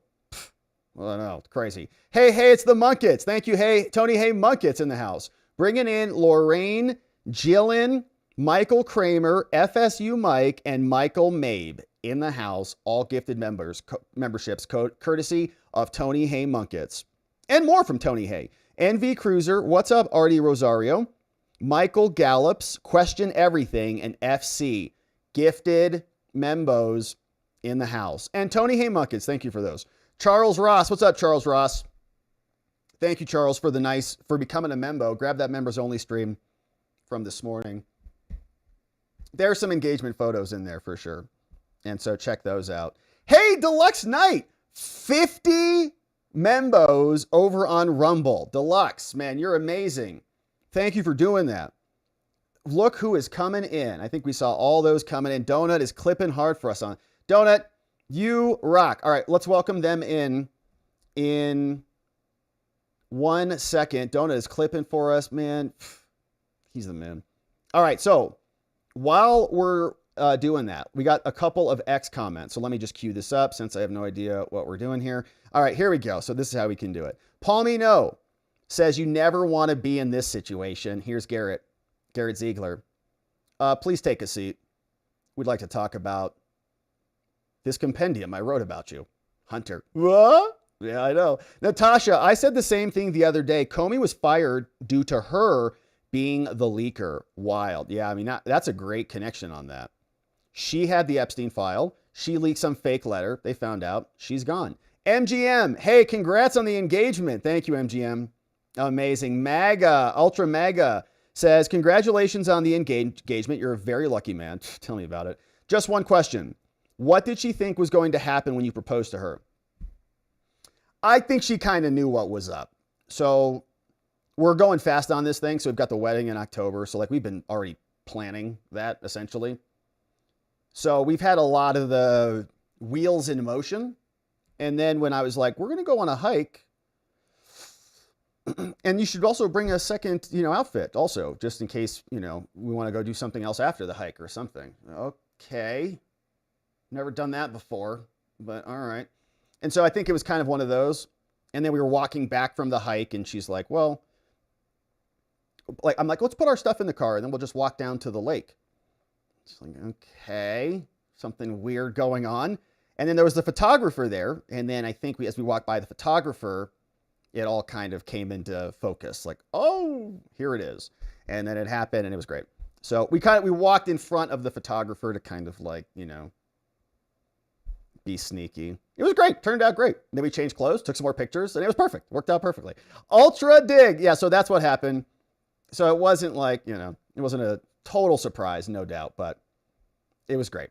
I think it worked out perfectly and timing is right. It's all good. So thanks for asking about it. Kristen, what's up? Something I've thought about since the day the Diddy trial started is it is alleged that Diddy and Epstein were both operatives. With Trump coming back into office in 2025, the end of 24 was the only time that corrupt James Comey could have arrested Diddy, control the information, give him the ability to protect everyone involved. Then the case is handed to his corrupt daughter, Maureen Comey, who then could have control of prosecuting him and again have control of that information that is used to prosecute as well.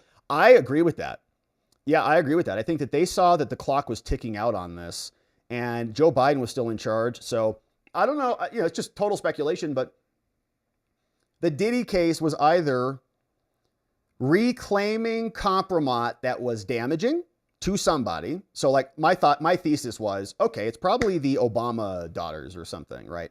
Obama's daughters went to a Diddy party. There's some bad footage of them. Somebody found out about it, or Diddy has it, or somebody knows about it. And so they just said, Obama said, all right, listen, man, I don't know if Biden's going to win this second thing again. And so we're going to lose control of the DOJ. So we're going to execute this right now. Just like out of Training Day. Remember when they taxed his friend, shot him in the chest, and took all the cash out of the floorboards? Spoiler alert. Just like that, except they taxed him.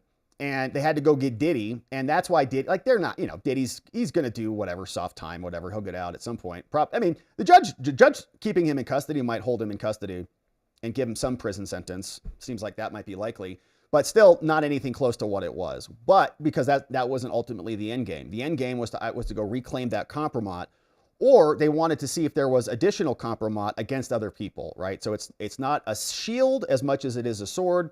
You go raid Diddy, tax him.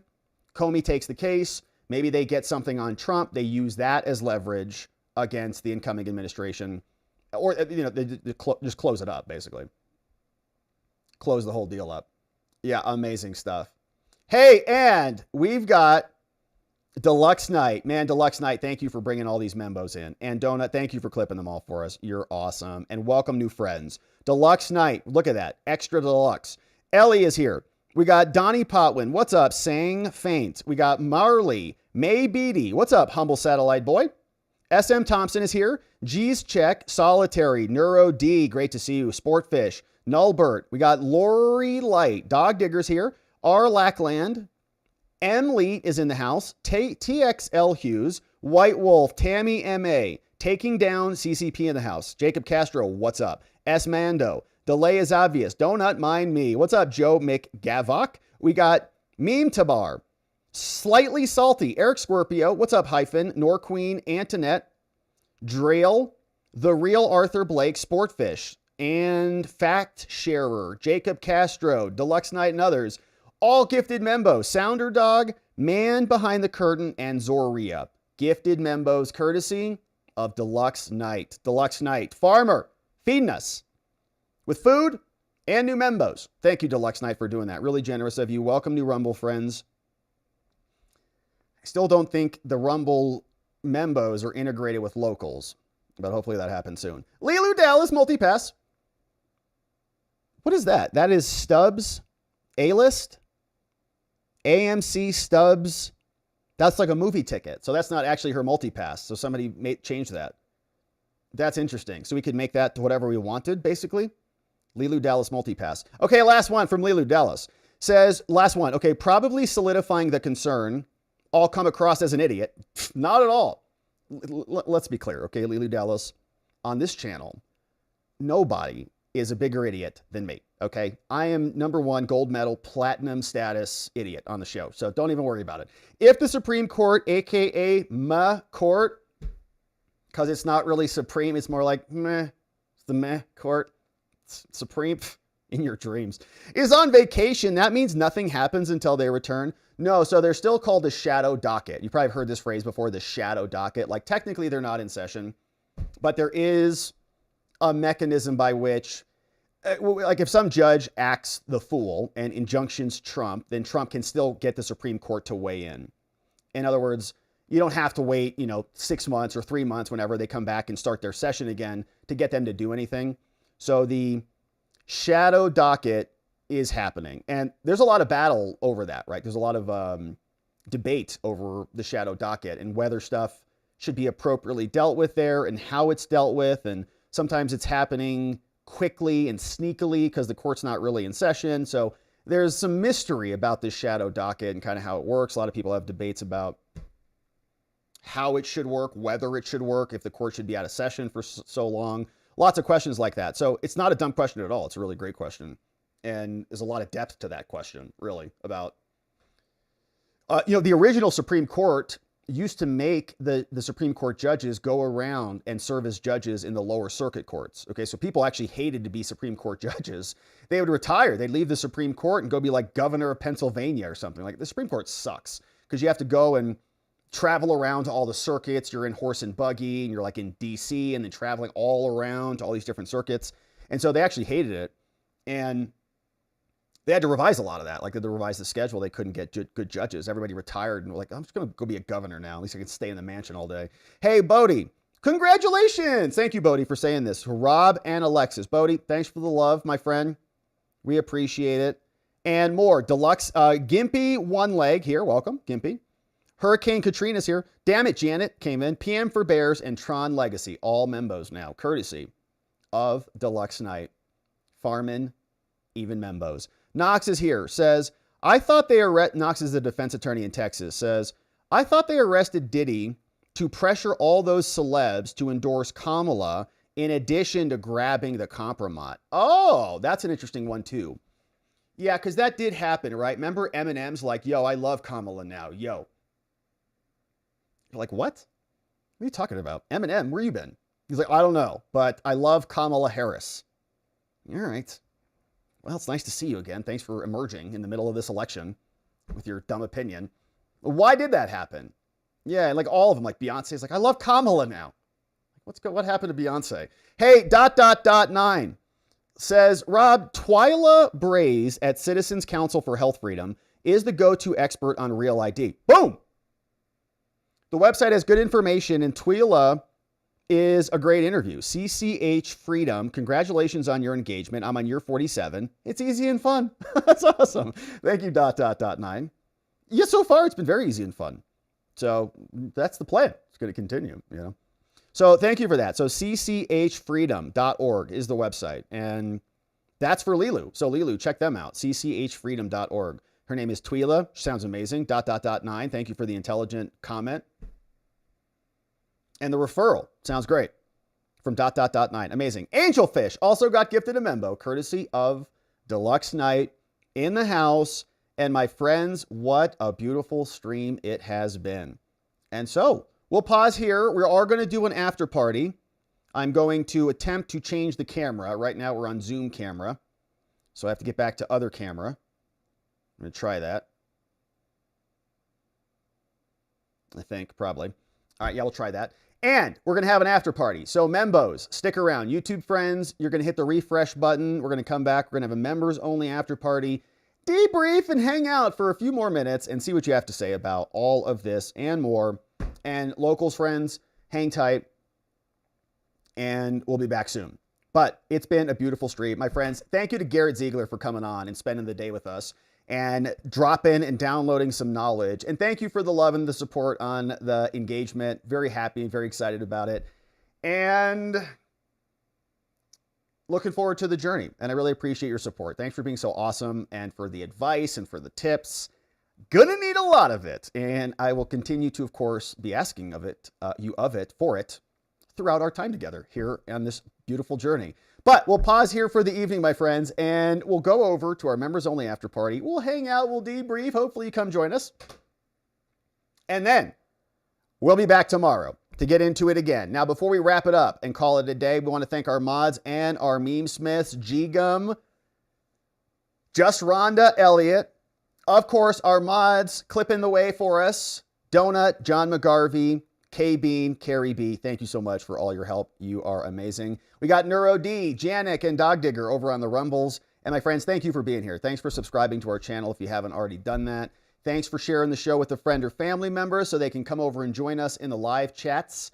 And then we'll be back tomorrow. Now, in order to do it appropriately, when we come back here tomorrow, we are going to need to see you right back here so that together with your help, we can shine that big, beautiful spotlight of accountability and transparency down upon our system with the hope of finding justice. Make it a beautiful night, my friends. Sleep very well. Members, stick around. I'll see you right back here tomorrow. Bye-bye.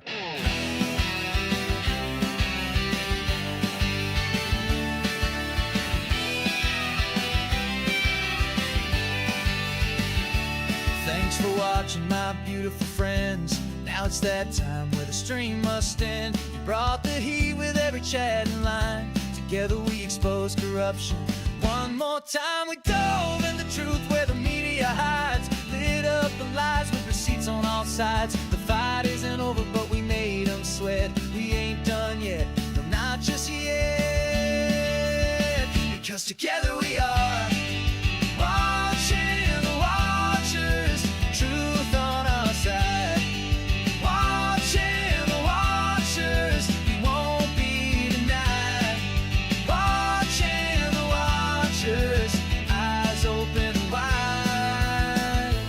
Fighting for freedom with nothing to hide.